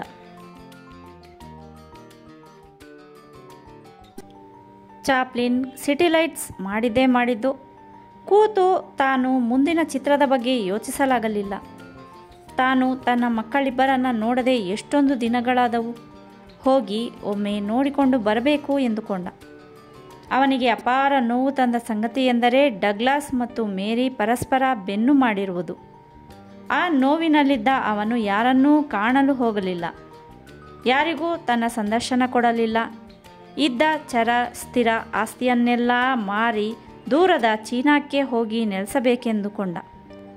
ತನ್ನ ಸಿಟಿ ಲೈಟ್ಸ್ನ ಟ್ರಂಪ್ ಮಾತಾಡಿದ್ದಲ್ಲಿ ಅದು ಎಷ್ಟೊಂದು ಸಂಪಾದಿಸುತ್ತಿತ್ತ. ಅಷ್ಟೊತ್ತಿಗಾಗಲೇ ಸಿಟಿ ಲೈಟ್ಸ್ $30 ಲಕ್ಷ ನಿವ್ವಳ ಲಾಭ ಗಳಿಸಿತ್ತಲ್ಲದೆ ಪ್ರತಿ ತಿಂಗಳು $1 ಲಕ್ಷ ಹರಿದು ಬಂದು ಚಾಪ್ಲಿನ್ನ ತಿಜೋರಿ ತುಂಬುತ್ತಿತ್ತು. ಚಾಪ್ಲಿನ್ 7 ವರ್ಷಗಳಿಂದ ಬ್ಯಾಂಕಿನಲ್ಲಿ ಕಾಲಿರಿಸಿರಲಿಲ್ಲ. ರೀವ್ಸ್ನ ಸಲಹೆ ಮೇರೆಗೆ ಅವನು ಬ್ಯಾಂಕಿಗೆ ಹೋಗಿ ಬಂದ. ಆಗ ಅಮೆರಿಕದ ಆರ್ಥಿಕ ಪರಿಸ್ಥಿತಿ ಹದಗೆಟ್ಟು ಹೋಗಿತ್ತು. ಇಂಥ ಅಭದ್ರ ಸ್ಥಿತಿಯಲ್ಲಿ ಟಾಕಿ ಯುಗ ಆರಂಭವಾಗಿತ್ತು. ಮೂಕಿ ಯುಗದ ಅಷ್ಟೋ ಪ್ರತಿಭಾವಂತ ಕಲಾವಿದರು, ತಂತ್ರಜ್ಞರು ದೂರ ಸರಿದಿದ್ದರು. ಚಿತ್ರ ನಿರ್ಮಾಣ ವೆಚ್ಚ 2-4ರಷ್ಟು ಹೆಚ್ಚಿತ್ತು. ಮೂಕಿ ಯುಗದಲ್ಲಿ ಎರಡೂ ಜೇಬಿನಲ್ಲಿ ಒಂದಿಷ್ಟು ಹಣ ಇಟ್ಟುಕೊಂಡು ಒಂದೆರಡು ರೀಲಿನ ಲಘು ಹಾಸ್ಯ ಚಿತ್ರಗಳನ್ನು ಸುತ್ತುವ ಧೈರ್ಯ ಯಾರಿಗೂ ಇರಲಿಲ್ಲ. ತಾಂತ್ರಿಕ ಸೌಲಭ್ಯ ಶ್ರೀಮಂತಗೊಂಡಿದ್ದ ಚಿತ್ರರಂಗದಿಂದ ಪ್ರೇಕ್ಷಕ ಪ್ರೌಢವಾದುದನ್ನೇ ನಿರೀಕ್ಷಿಸುತ್ತಿದ್ದ. ಆಧುನಿಕ ಮನುಷ್ಯನ ಆಶೋತ್ತರಗಳಿಗೆ ಸ್ಪಂದಿಸುವಂಥ ಚಿತ್ರಗಳನ್ನು ನೀಡಲು ಎಲ್ಲರೂ ಪ್ರಯತ್ನಿಸುತ್ತಿದ್ದರು. ಆದರೆ ಚಾಪ್ಲಿನ್ ಮಾತ್ರ ತನ್ನ ಟ್ರಂಪ್ಗೆ ಬಾಯಿ ಕೊಡಲು ನಿರಾಕರಿಸಿದ.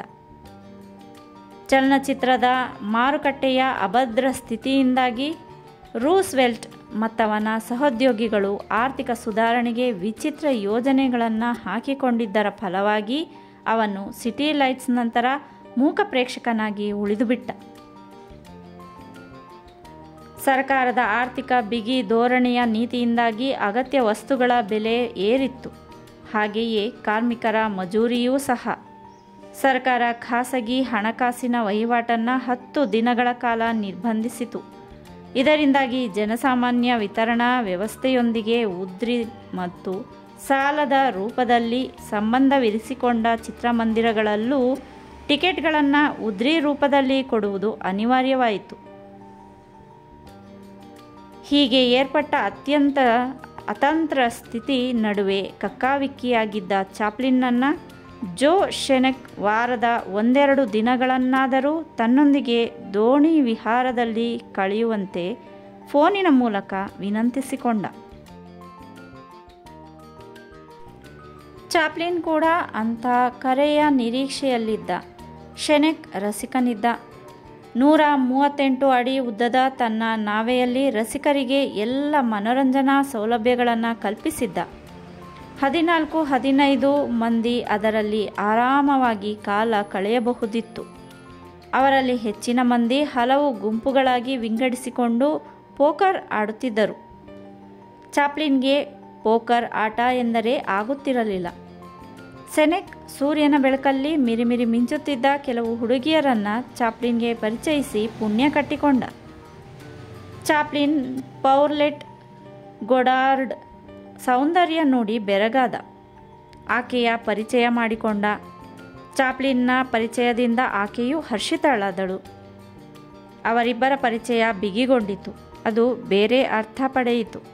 ಆಕೆ ಅಷ್ಟೊತ್ತಿಗಾಗಲೇ ತನ್ನ ಭಾವಿ ಪತಿಯಿಂದ ಜೀವನಾಂಶಕ್ಕೆಂದು ಪಡೆದಿದ್ದ ಅಪಾರ ಹಣದ ಪೈಕಿ $50,000 ಹಣವನ್ನು ಚಿತ್ರೋದ್ಯಮದಲ್ಲಿ ತೊಡಗಿಸಲು ನಿರ್ಧರಿಸಿದ್ದಳು. ಅದರ ಲಾಭವನ್ನು ತನ್ನ ಮುಂದಿನ ಚಿತ್ರಕ್ಕೆ ಪಡೆಯಬೇಕೆಂದು ಚಾಪ್ಲಿನ್ ನಿರ್ಧರಿಸಿದ. ಅಗತ್ಯಕ್ಕಿಂತ ಮಿಗಿಲಾಗಿ ಆಕೆಯ ಸೌಂದರ್ಯಕ್ಕೆ ಮಾರು ಹೋಗಿದ್ದ. ಅದೇ ಹೊತ್ತಿಗೆ ಲಿಟಾ ಗ್ರೇ ಇನ್ನೊಂದು ತರಲೆ ಶುರು ಮಾಡಿದ್ದಳು. ಲಿಟಾ ತನ್ನ ತಾಯಿಯ ಕೈಗೊಂಬೆಯಾಗಿದ್ದಳು. ಹಲವಾರು ಕಡೆ ಆಕೆ ಗಾಯಕಿಯಾಗಿ ಕಾಣಿಸಿಕೊಳ್ಳುತ್ತಿದ್ದಳು. ಆಕೆ ಡೇವಿಡ್ ಬಟ್ಲರ್ ಎಂಬ ನಿರ್ದೇಶಕನನ್ನು ಪರಿಚಯ ಮಾಡಿಕೊಂಡಳು. ಅವನು ಆಕೆ ಮತ್ತು ಆಕೆಯ ಇಬ್ಬರೂ ಚೂಟಿ ಮಕ್ಕಳಾದ ಸಿಡ್ನಿ ಮತ್ತು ಚಾಪ್ಲಿನ್ರನ್ನು ದೃಷ್ಟಿಯಲ್ಲಿಟ್ಟುಕೊಂಡು ದಿ ಲಿಟಲ್ ಟೀಚರ್ ಎಂಬ ಚಿತ್ರಕಥೆ ತಯಾರಿಸಿದ. ಆ ಮಕ್ಕಳು ತನ್ನ ಚಿತ್ರದಲ್ಲಿ ನಟಿಸಬೇಕೆಂದು ಕೇಳಿಕೊಂಡ. ಆಕೆ ಒಪ್ಪಿ ಕರಾರು ಮಾಡಿಕೊಂಡಳು. ಇದು ಹೇಗೋ ಗೊತ್ತಾಗಿ ಚಾಪ್ಲಿನ್ ತನ್ನ ಲಾಯರ್ ಮೂಲಕ ಕೋರ್ಟ್ನಲ್ಲಿ ತಕರಾರೆತ್ತಿದ. 2 ತಿಂಗಳುಗಳ ಕಾಲ ಪರ ವಿರುದ್ಧದ ವಾದೋಪವಾದವನ್ನು ಆಲಿಸಿದ ನ್ಯಾಯಾಲಯ ಚಾಪ್ಲಿನ್ ಪರ ತೀರ್ಪು ನೀಡಿತು. ಅವನ ಪಿತೃತ್ವದ ಹಕ್ಕನ್ನು ನ್ಯಾಯಾಲಯ ಎತ್ತಿ ಹಿಡಿಯಿತು.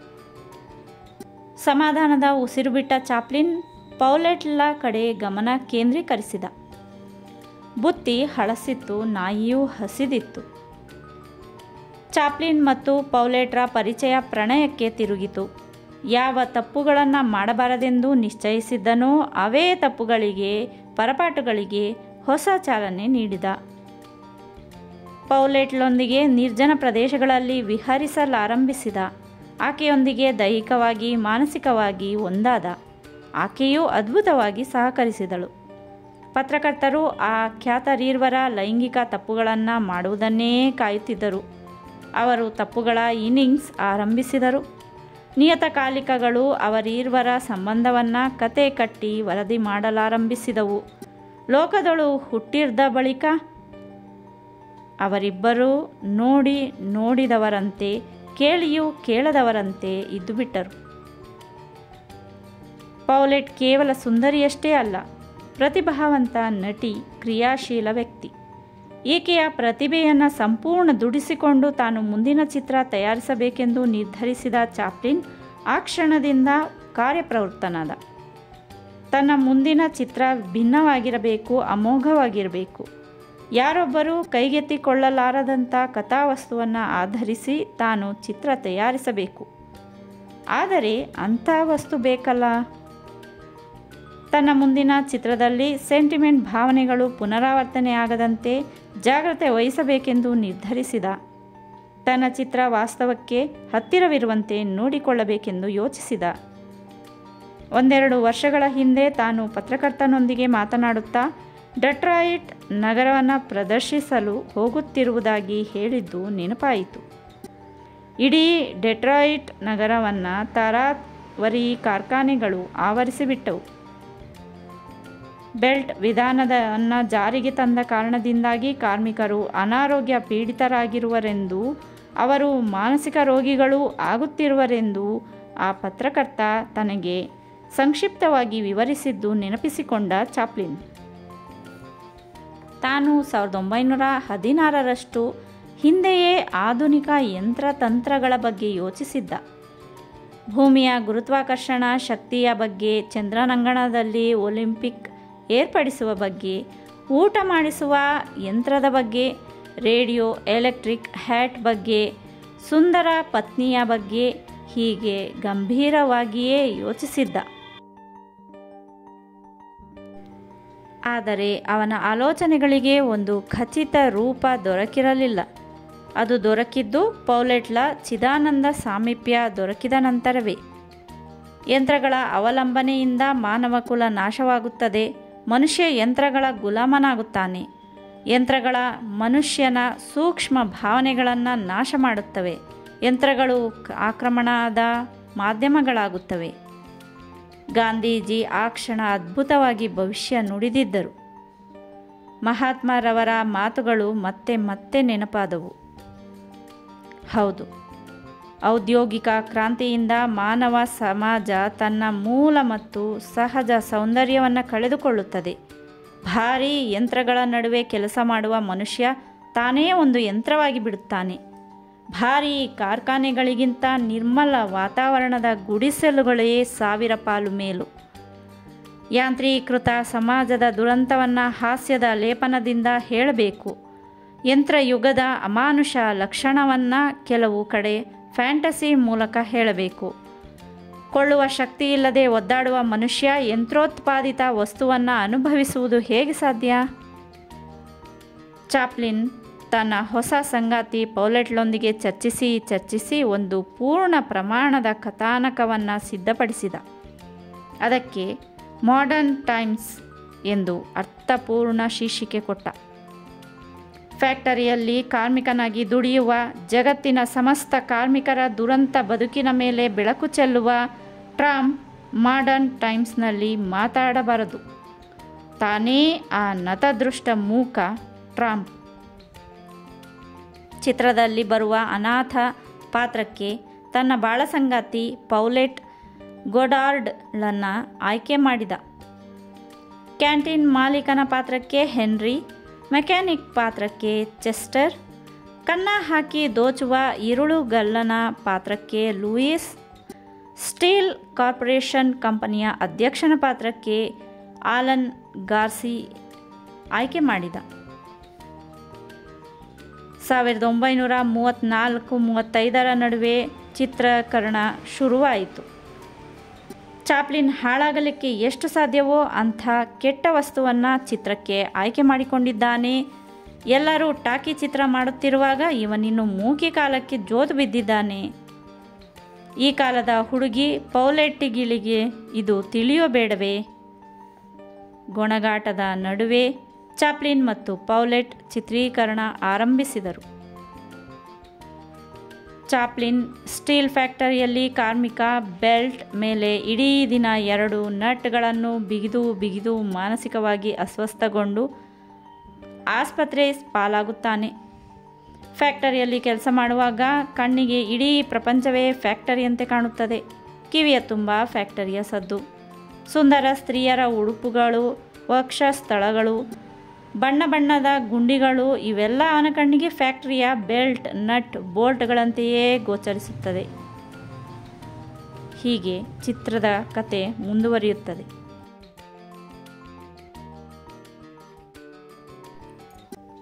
ಚಾಪ್ಲಿನ್ ಮಾಡರ್ನ್ ಟೈಮ್ಸ್ನಲ್ಲಿ ಸಂಗೀತದ ಬಗ್ಗೆ ತೋರಿಸಿರುವ ವಿಚಿತ್ರ ಆಸಕ್ತಿ ಗಮನಾರ್ಹ.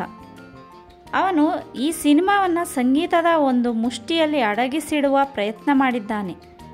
ಅವರು ರಚಿಸಿರುವ ಗೀತೆ ವಿಚಿತ್ರ ಶಬ್ದ ಜಾಲದ ಚಮತ್ಕಾರ. ಅದರಲ್ಲಿ ಯಾವ ಪದವನ್ನು ಅರ್ಥ ಮಾಡಿಕೊಳ್ಳುವುದು ಸಾಧ್ಯವಿಲ್ಲ. ನಾವೊಂದು ಅರ್ಥ ಮಾಡಿಕೊಂಡರೆ ಅದಕ್ಕೆ ತದ್ವಿರುದ್ಧವಾದ ಅರ್ಥವನ್ನು ಅದು ಹೊರಡಿಸುತ್ತದೆ. ಚಾಪ್ಲಿನ್ ಅದರ ಬಗ್ಗೆ ಮೂಕಿಯುಗದ ಬಗ್ಗೆ ಆ ಹೊಸ ವ್ಯಾಖ್ಯಾನ ಬರೆದದ್ದು. ಆ ಹಾಡು ಅಂತಾರಾಷ್ಟ್ರೀಯತೆಯ ಸಂಕೇತವಾಗಿದೆ. ಪ್ರೇಕ್ಷಕನನ್ನು ಊಹಾಲೋಕಕ್ಕೆ ಕರೆದೊಯ್ಯುತ್ತದೆ. ವಿಶ್ವಮಾನವ ಸಂದೇಶ ಸಾರುತ್ತದೆ. ಟ್ರಂಪ್ ತಾನು ಯಾವುದೇ ಒಂದು ಭಾಷೆಗಾಗಲಿ ಯಾವುದೇ ಒಂದು ಪ್ರದೇಶಕ್ಕಾಗಲಿ ಸೀಮಿತಗೊಂಡವನಲ್ಲ ಎಂಬುದನ್ನು ಈ ವಿಚಿತ್ರ ಹಾಡು ಧ್ವನಿಸುತ್ತದೆ. ಟ್ರಂಪ್ ತಾನು ಬಾಯಿ ಬಿಚ್ಚುವುದಾದರೆ ಅಂತಾರಾಷ್ಟ್ರೀಯ ಭಾಷೆಯಲ್ಲಿಯೇ ಮಾತಾಡಬೇಕು, ಹಾಡಬೇಕು ಎಂದು ಬಯಸುತ್ತಾನೆ. ಆ ಹಾಡು ನೀವೆಲ್ಲರೂ ಕೇಳಿದ್ದೀರಿ, ಆದರೆ ಯಾರಿಗೂ ಅರ್ಥವಾಗಿಲ್ಲ. ಈ ಶಬ್ದ ವಿನ್ಯಾಸ ಪ್ರಪಂಚದಲ್ಲಿ ಯಾರಿಗೂ ಅರ್ಥವಾಗುವುದಿಲ್ಲ. ಪ್ರಪಂಚವನ್ನು ಅರ್ಥ ಮಾಡಿಕೊಂಡವರಿಗೆ ಮಾತ್ರ ಇದು ಅರ್ಥವಾಗಬಹುದೇನೋ. ಇದು ಪ್ರಾಯಶಃ ಚಾಪ್ಲಿನ್ಗೂ ಅರ್ಥವಾಗಿರಲಿಕ್ಕಿಲ್ಲ. ಅರ್ಥವಾಗಿದ್ದರೆ ಯಾಕೆ ಅವನು ಸಿನಿಮಾ ತೆಗೆಯುತ್ತಿದ್ದ? ಅದನ್ನು ಚಿತ್ರದಲ್ಲಿ ಅಳವಡಿಸುತ್ತಿದ್ದ? ಚಾಪ್ಲಿನ್ ಮಾಡರ್ನ್ ಟೈಮ್ಸ್ ಅನ್ನು ಸತತ 11 ತಿಂಗಳುಗಳ ಕಾಲ ಚಿತ್ರೀಕರಿಸಿದ. ಆದರೆ ಅವನ ಇದರ ಬಗ್ಗೆ ಯೋಚಿಸಿದ್ದು ಸುಮಾರು 3-4 ವರ್ಷಗಳ ಕಾಲ. ಪ್ರತಿಭಾವಂತೆಯೂ ಸುಂದರಿಯೂ ಆದ ಪೌಲೆಟ್ ಕೆಟಲಿನ ದ್ವೀಪದಲ್ಲಿ ದೊರಕಿದ ನಂತರವೇ ಮಾಡರ್ನ್ ಟೈಮ್ಸ್ ಒಂದು ಖಚಿತ ಸ್ವರೂಪ ಪಡೆದದ್ದು, ಕಾರ್ಯಗತವಾದದ್ದು. ಮಾಡರ್ನ್ ಟೈಮ್ಸ್ ಅಮೆರಿಕದ ಥಿಯೇಟರ್ನಲ್ಲಿ 1936 ಜನವರಿ 5ರಂದು ಬಿಡುಗಡೆಯಾಯಿತು. ಆ ಚಿತ್ರವನ್ನು ನೋಡಿ ಜನ ಕೊಂಡಾಡಿದರು. ಪ್ರತಿಧ್ವನಿಸುವ ನಿಶ್ಶಬ್ದವೆಂದು, ರೀಸೌಂಡಿಂಗ್ ಸೈಲೆನ್ಸ್, ಪ್ರಶಂಸಿಸಿದರು. ಇದು ಕಮ್ಯುನಿಸ್ಟರ ಚಿತ್ರವೆಂದು ಮಾಡರ್ನ್ ಟೈಮ್ಸ್ ಬಿಡುಗಡೆಯಾಗುವುದಕ್ಕಿಂತ ಮೊದಲೇ ಪತ್ರಿಕೆಗಳು ಪ್ರಚಾರ ಶುರು ಮಾಡಿದ್ದವು. ಅಮೆರಿಕದ ಕೈಗಾರಿಕೋದ್ಯಮಿಗಳು ಮಾಡರ್ನ್ ಟೈಮ್ಸ್ ಸೃಷ್ಟಿಕರ್ತ ಚಾಪ್ಲಿನ್ನನ್ನು ಟೀಕಿಸಿದರು. ಕೈಗಾರಿಕಾ ಯುಗದಲ್ಲಿ ದುರಂತಮಯವಾಗುತ್ತಿರುವ ಶ್ರಮಜೀವಿಗಳ ಬದುಕನ್ನು ಹೃದಯಂಗಮವಾಗಿ ಚಿತ್ರಿಸಿರುವ ಮಹೋನ್ನತ ಚಿತ್ರವೆಂಬ ಹೆಗ್ಗಳಿಕೆಗೆ ಚಾಪ್ಲಿನ್ನ ಮಾಡರ್ನ್ ಟೈಮ್ಸ್ ಪಾತ್ರವಾಯಿತು. ಆದರೆ ಅಮೆರಿಕದ ಕಟ್ಟ ಕಮ್ಯುನಿಸ್ಟ್ ವಿರೋಧಿ ಸರ್ಕಾರ ಚಾಪ್ಲಿನ್ನನ್ನು ಗಮನಿಸಲು ಅನುಕೂಲವಾಗುವಂತೆ ಒಂದು ಕಪ್ಪು ಚುಕ್ಕಿಯನ್ನು ಅವನ ಬಯೋಡೇಟಾದ ಮೇಲಿರಿಸಿತು. ಚಾಪ್ಲಿನ್ ಮಾಡರ್ನ್ ಟೈಮ್ಸ್ ಯಶಸ್ಸಿನಿಂದ ತನಗೆ ತಾನೇ ಸಂತೋಷಪಟ್ಟ. ಪೌಲೆಟ್ ಅಷ್ಟೇ. ಯಶಸ್ಸನ್ನು ಪರಸ್ಪರ ಆರೋಪಿಸಿಕೊಂಡರು. ಮಿಲ್ಡ್ರೆಡ್ ಲಿಟಾರ ಬಳಿ ತಾನು ಅನುಭವಿಸಿ ಇರದಿದ್ದ ಆನಂದವನ್ನು ಪೌಲೆಟ್ಳ ಸಾನ್ನಿಧ್ಯದಲ್ಲಿ ಚಾಪ್ಲಿನ್ ಅನುಭವಿಸಿದ್ದ.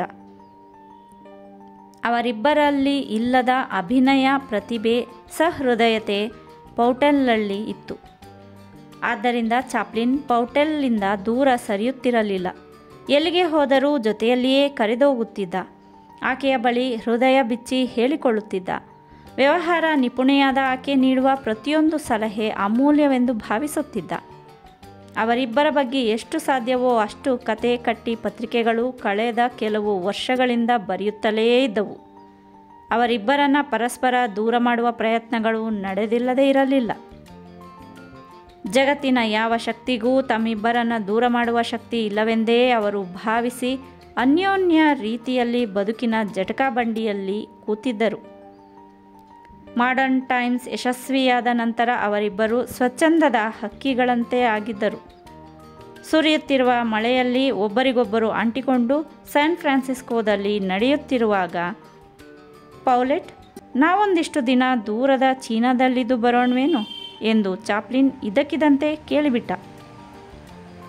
ಅವನು ಸದಾ ಪೂರ್ವದತ್ತ ಆಕರ್ಷಕನಾಗಿರುತ್ತಿದ್ದ. ಪೌಲೆಟ್ ಅವನ ಮಾತು ಕೇಳಿ ಆಶ್ಚರ್ಯವಾಯಿತು. ಏನು ನೀನು ಹೇಳ್ತಿರೋದು? ಹೌದು, ಚೀನಾಕ್ಕೆ ಹೋಗೋಣ.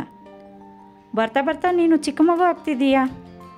ಪೌಲೆಟ್ ಅವನ ಮೂಗನ್ನು ಗಟ್ಟಿಯಾಗಿ ಹಿಂಡಿದಳು. ಪೌಲೆಟ್, ನಾನು ಸೀರಿಯಸ್ ಆಗಿ ಹೇಳ್ತಾ ಇದ್ದೀನಿ.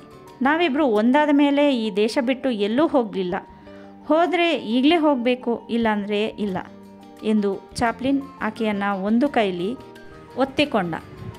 ಅವನಿಗೆ ಸಾಗರ ಪ್ರಯಾಣವೆಂದರೆ ತುಂಬ ಇಷ್ಟ. ಅಪಾರ ಜಲರಾಶಿಯನ್ನು ನೋಡುತ್ತಾ ಸಮಸ್ತ ನೋವುಗಳನ್ನು ಮರೆಯುತ್ತಿದ್ದ. ಚಾಪ್ಲಿನ್ ದಂಪತಿಗಳು ಹೊನೊಲುಲು ತಲುಪಿದಾಗ ತಮ್ಮ ಮಾಡರ್ನ್ ಟೈಮ್ಸ್ ಚಿತ್ರದ ಪೋಸ್ಟರ್ಸ್ ಎಲ್ಲೆಂದರಲ್ಲಿ ಅಂಟಿಸಿರುವುದನ್ನು ನೋಡಿ ಸಂತೋಷಪಟ್ಟರು. ಅಲ್ಲಿ ಅವರು ಶಾಪಿಂಗ್ ಮಾಡಿ ಪ್ರಯಾಣ ಮುಂದುವರೆಸಿದರು. ಟೋಕಿಯೋ ತಲುಪಿದಾಗ ಕ್ಯಾಪ್ಸೈನ್ ಚಾಪ್ಲಿನ್ ದಂಪತಿಗಳ ಹೆಸರನ್ನು ಬೇರೆ ಹೆಸರಿನಲ್ಲಿ ನೋಂದಾಯಿಸಿಕೊಂಡ. ಅಮೆರಿಕ ಪ್ರಜೆಯೋರ್ವ ಜಪಾನಿಗೆ 2ನೇ ಸಾರಿ ಭೇಟಿ ಕೊಟ್ಟನೆಂದರೆ ಸರ್ಕಾರ ಅನುಮಾನಿಸದೇ ಇರುವುದಿಲ್ಲ. ಅದೂ ಅಲ್ಲದೆ ಜಪಾನ್ ಅಂತಃಕಲದಿಂದ ಕದಡಿದ ಜೇನುಗೂಡಿನಂತೆ ಆಗಿಬಿಟ್ಟಿತ್ತು.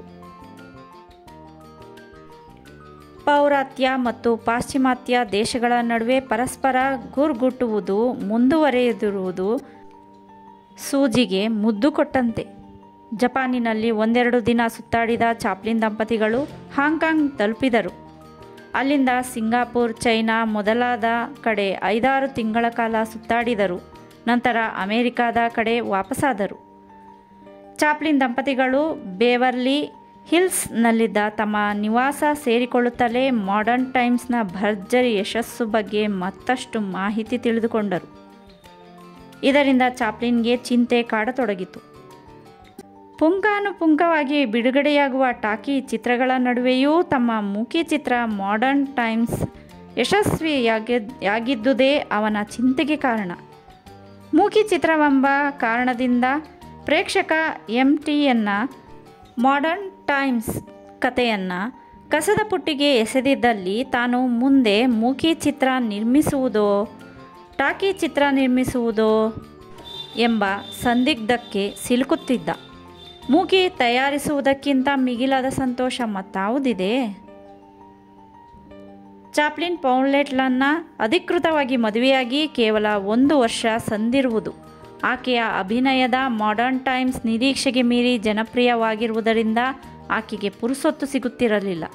ಆಕೆ ಆ ಉತ್ಸಾಹದಿಂದ ಪ್ಯಾರಾಮೌಂಟ್ ಚಿತ್ರಗಳಲ್ಲಿ ನಟಿಸಲು ಒಪ್ಪಂದ ಮಾಡಿಕೊಂಡಳು. ಅದು ಅವನಿಗೆ ಇಷ್ಟವಾಗಲಿಲ್ಲ. ಅವನ ಸಲಹೆ ಆಕೆಗೆ ಪಥ್ಯವಾಗಲಿಲ್ಲ. ತಾನು ಉತ್ತಮ ಅಭಿನೇತ್ರಿಯಾಗಿ ಹೆಸರು ಮಾಡಬೇಕೆಂಬ ಮಹತ್ವಾಕಾಂಕ್ಷೆ ಆಕೆಯದು. ಆದ್ದರಿಂದ ಗಂಡನ ಅಧಿಕಾರವನ್ನು ಚಲಾಯಿಸಲು ಹೋಗದೆ ಚಾಪ್ಲಿನ್ ಗೆಳೆಯ ಟಿಮ್ ಡ್ಯೂರಂಟ್ ಸಂಗಡ ಪೆಬಲ್ ಬೀಚ್ ಕಡೆ ಹೋದ. ಸ್ಯಾನ್ ಫ್ರಾನ್ಸಿಸ್ಕೋದಿಂದ ದಕ್ಷಿಣಕ್ಕೆ ಸುಮಾರು 100 ಮೈಲಿ ದೂರದಲ್ಲಿ ಇರುವ ಪೆಬಲ್ ಬೀಚ್ ಪ್ರಶಾಂತ ಸ್ಥಳ. ಚಾಪ್ಲಿನ್ ತನಗೆ ಬೇಸರವಾದಾಗಲೆಲ್ಲ ಉತ್ತಮ ಕ್ರೀಡಾಪಟು ಟೀಮ್ನೊಂದಿಗೆ ಪೆಬಲ್ಗೆ ಹೋಗಿ ಟೆನ್ನಿಸ್ ಆಡುತ್ತಾ ಕೆಲವು ವಾರಗಳನ್ನು ಕಳೆಯುತ್ತಿರುತ್ತಾನೆ. ಹೆಂಡತಿಯಿಂದ ಡೈವೋರ್ಸ್ ಪಡೆದು ಮಗಳೊಂದಿಗೆ ಹಟ್ಟನ್ ವಾಸಿಸುತ್ತಿರುವ ಟಿಮ್ ಎಂದರೆ ಚಾಪ್ಲಿನ್ಗೆ ಕಕ್ಕುಲಾತಿ. ಸಮುದ್ರಕ್ಕಂಟಿಕೊಂಡಂತಿರುವ ಮನೆಯನ್ನು ಬಾಡಿಗೆ ಪಡೆದು ಉಳಿದು ಬಿಟ್ಟರೆಂದರೆ ಮುಗಿಯಿತು. ದಿನಗಳು ಓಡಿದ್ದೇ ತಿಳಿಯುತ್ತಿರಲಿಲ್ಲ. ಟೆನ್ನಿಸ್ ಆಡಿ ಸಾಕಾದ ಮೇಲೆ ಬಗೆ ಬಗೆಯ ತರುಲತೆಗಳ ನಡುವೆ ಮೈಲುಗಟ್ಟಲೆ ಕತೆ ಕುರಿತು ಚರ್ಚಿಸುತ್ತಾ ನಡೆಯುವುದು, ಸುಸಂಪನ್ನ ಗ್ರಂಥಾಲಯ ಹೊಕ್ಕು ಕತೆ, ಕಾದಂಬರಿ, ಇತಿಹಾಸಕ್ಕೆ ಸಂಬಂಧಿಸಿದ ಪುಸ್ತಕಗಳನ್ನು ಓದುತ್ತಾ ಕೂದುವುದು. ಚಾಪ್ಲಿನ್ಗೆ ಮೊಪಾಸನ ಕತೆಗಳೆಂದರೆ ಪಂಚಪ್ರಾಣ. ಗ್ರಂಥಾಲಯ ಸಾಕೆನಿಸಿದಾಗ ಗೆಳೆಯರೊಡನೆ ಸೇರಿ ಜರ್ಮನ್ ಬಗ್ಗೆ, ನಾಜಿ ಪಕ್ಷದ ವೈಖರಿ ಬಗ್ಗೆ ಗೊತ್ತಿಲ್ಲದ ವಿಷಯ ತಿಳಿದುಕೊಳ್ಳುವುದು. ಪೆಬಲ್ ಬೀಚ್ ಹೆಸರಾಂತ ಲೇಖಕರನ್ನೂ ಆಕರ್ಷಿಸುತ್ತಿತ್ತು ಎನ್ನುವುದೇ ಸಮಾಧಾನಕರ ಸಂಗತಿ. ಚಾಪ್ಲಿನ್ಗೆ ಯಾರಾದರೊಬ್ಬರು ಲೇಖಕರು ಸಿಕ್ಕೇ ಸಿಗುತ್ತಿದ್ದರು. ಲೇಖಕರ ವೈಯಕ್ತಿಕ ಅಭಿಪ್ರಾಯಗಳ ಬಗ್ಗೆ ಅವರು ಬರೆಯುವ ಕ್ರಮ ಕುರಿತು ತನಗೆ ತಿಳಿಯುವ ಕಾತರ.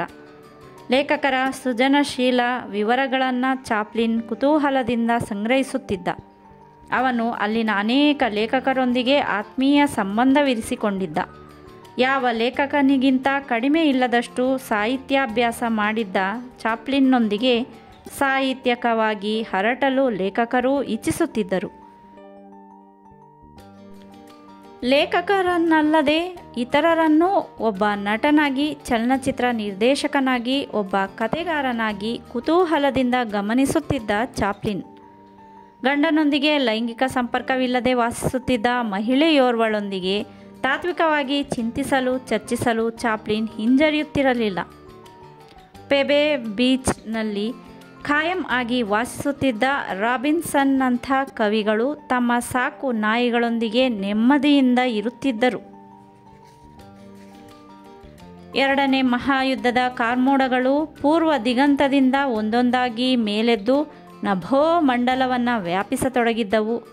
ಜಗತ್ತು ಪ್ರಥಮ ಮಹಾಯುದ್ಧದಿಂದ ಪಾಠ ಕಲಿತಿರಲಿಲ್ಲ. ಲೀಗ್ ಆಫ್ ನೇಷನ್ಸ್ ಎಂಬುದೊಂದು 1920ರಲ್ಲೇ ಏರ್ಪಟ್ಟಿತ್ತಲ್ಲವೇ? ಅದು ಬಲಾಢ್ಯ ರಾಷ್ಟ್ರಗಳ ಕೈಗೊಂಬೆಯಾಗಿ ಯುರೋಪಿಯನ್ ಕಿರಿಯ ರಾಷ್ಟ್ರಗಳ ಆಶೋತ್ತರಗಳಿಗೆ ತಣ್ಣೀರೆರಚಿತ್ತು. ಇದರಿಂದ ಸ್ವಾಭಿಮಾನಧನರಾದ ಜರ್ಮನ್ನರು ಕನಲಿದ ಜರ್ಮನ್ನರನ್ನು ನಾಜಿಸಂ ಸಿದ್ಧಾಂತದ ತಿಪ್ಪೆಯ ಮೇಲೆ ಸಂಘಟಿಸಲು ಹಿಟ್ಲರ್ನಿಗೆ ಕಷ್ಟವಾಗಲಿಲ್ಲ. ಪ್ರಚಂಡ ವಾಗ್ಮಿಯಾಗಿದ್ದ ಅವನು ಪ್ರತಿಯೋರ್ವ ಜರ್ಮನ್ನರ ಎದೆಯಲ್ಲಿ ಆಕ್ರಮಣಶೀಲತೆಯ ಮಹತ್ವಾಕಾಂಕ್ಷೆಯ ವಿಷ ಬೀಜವನ್ನು ಬಿತ್ತುವಲ್ಲಿ ಯಶಸ್ವಿಯಾದನು. ಇಟಲಿಯ ಮಸೊಲಿನಿಯ ಹೆಗಲ ಮೇಲೆ ಕೈ ಹಾಕಿ ವರ್ಸೈಲ್ಸ್ ಒಪ್ಪಂದವನ್ನು ತುಚ್ಛೀಕರಿಸಿದನು. ತನ್ನ ಅಖಂಡ ಪರಿಕಲ್ಪನೆಯ ಜರ್ಮನ್ನಿನಲ್ಲಿದ್ದ ಯಹೂದಿಗಳಿಗೆ ಜಾಗ ಖಾಲಿ ಮಾಡುವಂತೆ ಹೇಳಿದನಲ್ಲದೆ ಅವರಿಗೆ ಬಗೆ ಬಗೆ ಹಿಂಸೆ ಕೊಡಲಾರಂಭಿಸಿದನು.